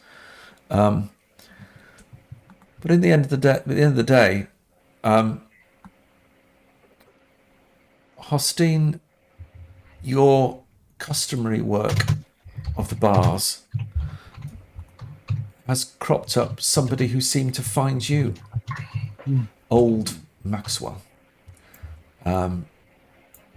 Somebody who speaks your language, shall we say. He sort of says, I can find you a ship. I'm sure I can find you a ship. In fact, Marai has directed me to you. So, Yeah. finding a ship is what I do.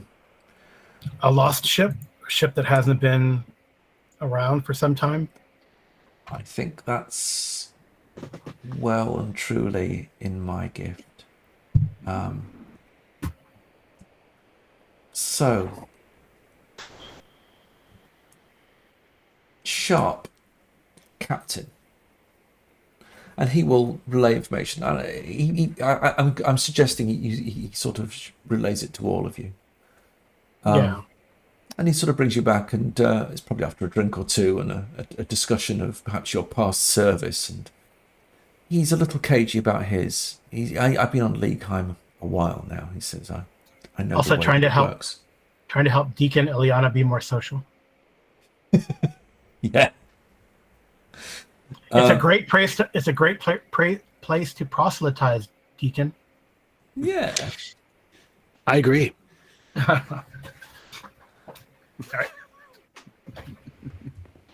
I remember the dancing light. He will tell you all. I remember the dancing light and its crew. After the bloodshed of the Emperor Wars, Fun times. returned to the Leagueheim to tend the wounds. Captain Sharp, good man, among the best, I'd say. We served together on another ship before he made captain, and he took on the dancing light. Back in those days, he could do no wrong in the eyes of the guild, I seem to recall. If they needed someone, they had their man. He'd get all the dangerous jobs, high-ranking guild members, secret meetings. I can only imagine what they got involved in. But a good man at heart, and he refused on one occasion. One occasion, he refused. And that was all it took. One. They sent him off on some mission, the guild. once he got there, he refused to go through with it. I don't know the details. There are rumors, a weapon, enemies, hearsay. But it was enough. I don't think we'll ever know the truth of it. What I do know, however, is that he lost both his command and his ship. When the League found out what he'd done, I believe he spent his last days in a cell at the pleasure of the League Meister. And of the crew, well, if they're still going, they'll be almost as old as I am. Yeah. I know the boy served on a number of ships. He never made captain either. Sins of the fathers. Begging your pardon. Sins of the fathers. He'd be an old man now. Told us that this guy was like a cat's paw of some mucky mucks. Yeah, sounds like. From what I hear, he became a recluse. Did his son? His son did. Is his son still on Leagueheim then? I believe so. Yes, he renounced the guild. He's still somewhere out. He's somewhere out in the waste pit. But you don't want to go there. It's very dangerous. I assume named ironically. No. Yeah. You'd like to think so. Dominic, you probably know your way around here better than we do. So we should probably just stay back and see how I'm sorry, was it the waste pit? Yeah, if you could just check the waste pit out. Waste pit. Waste pit. They may have duels there, Astar. I'm sure I know my way around the underworld. It's a dangerous place. It's a dangerous place. I mean, only one with a keen blade or a strong blaster would have any chance there. I got a few of those. Sorry, what was the first thing you said? Keen blade. I usually don't carry. I prefer like a cudgel, but I think if you carry a cudgel, I believe I might be able to supply the first part of that equation. Well, cudgel and pistol is the way I cudgel and pistol and blade. That's right. This is a plan I can get behind. So to the waste pit it is. To the waste pit. Swords out. So it is. Eliana, I trust you'll accompany us. Oh yes. The Pancreator watches all, and it's a great place to proselytize. For a second there, Will, I thought you were small clapping for us there. That's what I was like, no, I'm just losing my hand. And so it is.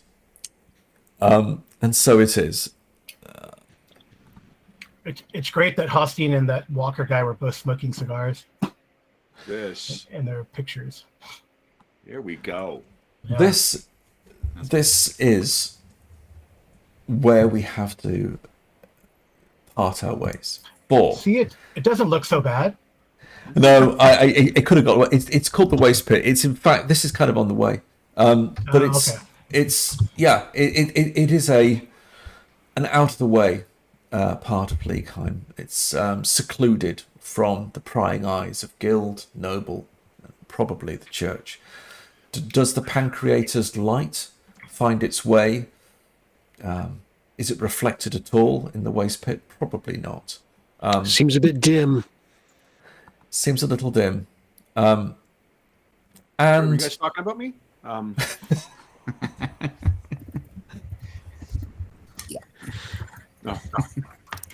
and it's about to get a little bit dangerous.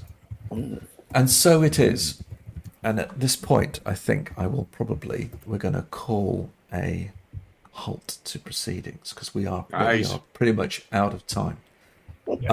So for those listening at home, thank you very much for joining us for a taste of Fading Suns and a taste of the 4th edition of the game set. Hopefully we've given you a flavour a little bit about the background and setting of this very rich, fantastic space opera, and a little bit of a taste on kind of how the game interplays between the skills, the personalities, the capabilities, and the victory points. And can I just say, while I've got you all together, thank you very much to my players for coming and joining us on this journey.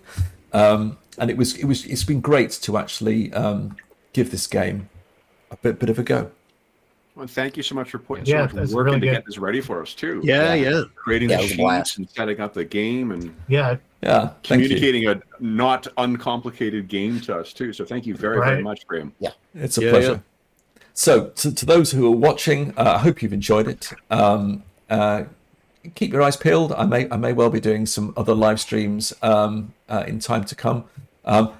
But in the meantime, I would encourage you to go and have a look at the Dungeon Musings YouTube channel. There's lots of great actual plays going on there for all sorts of different games, and you'd be most welcome there. You know, I hear there's so- some fucking terrific players over there.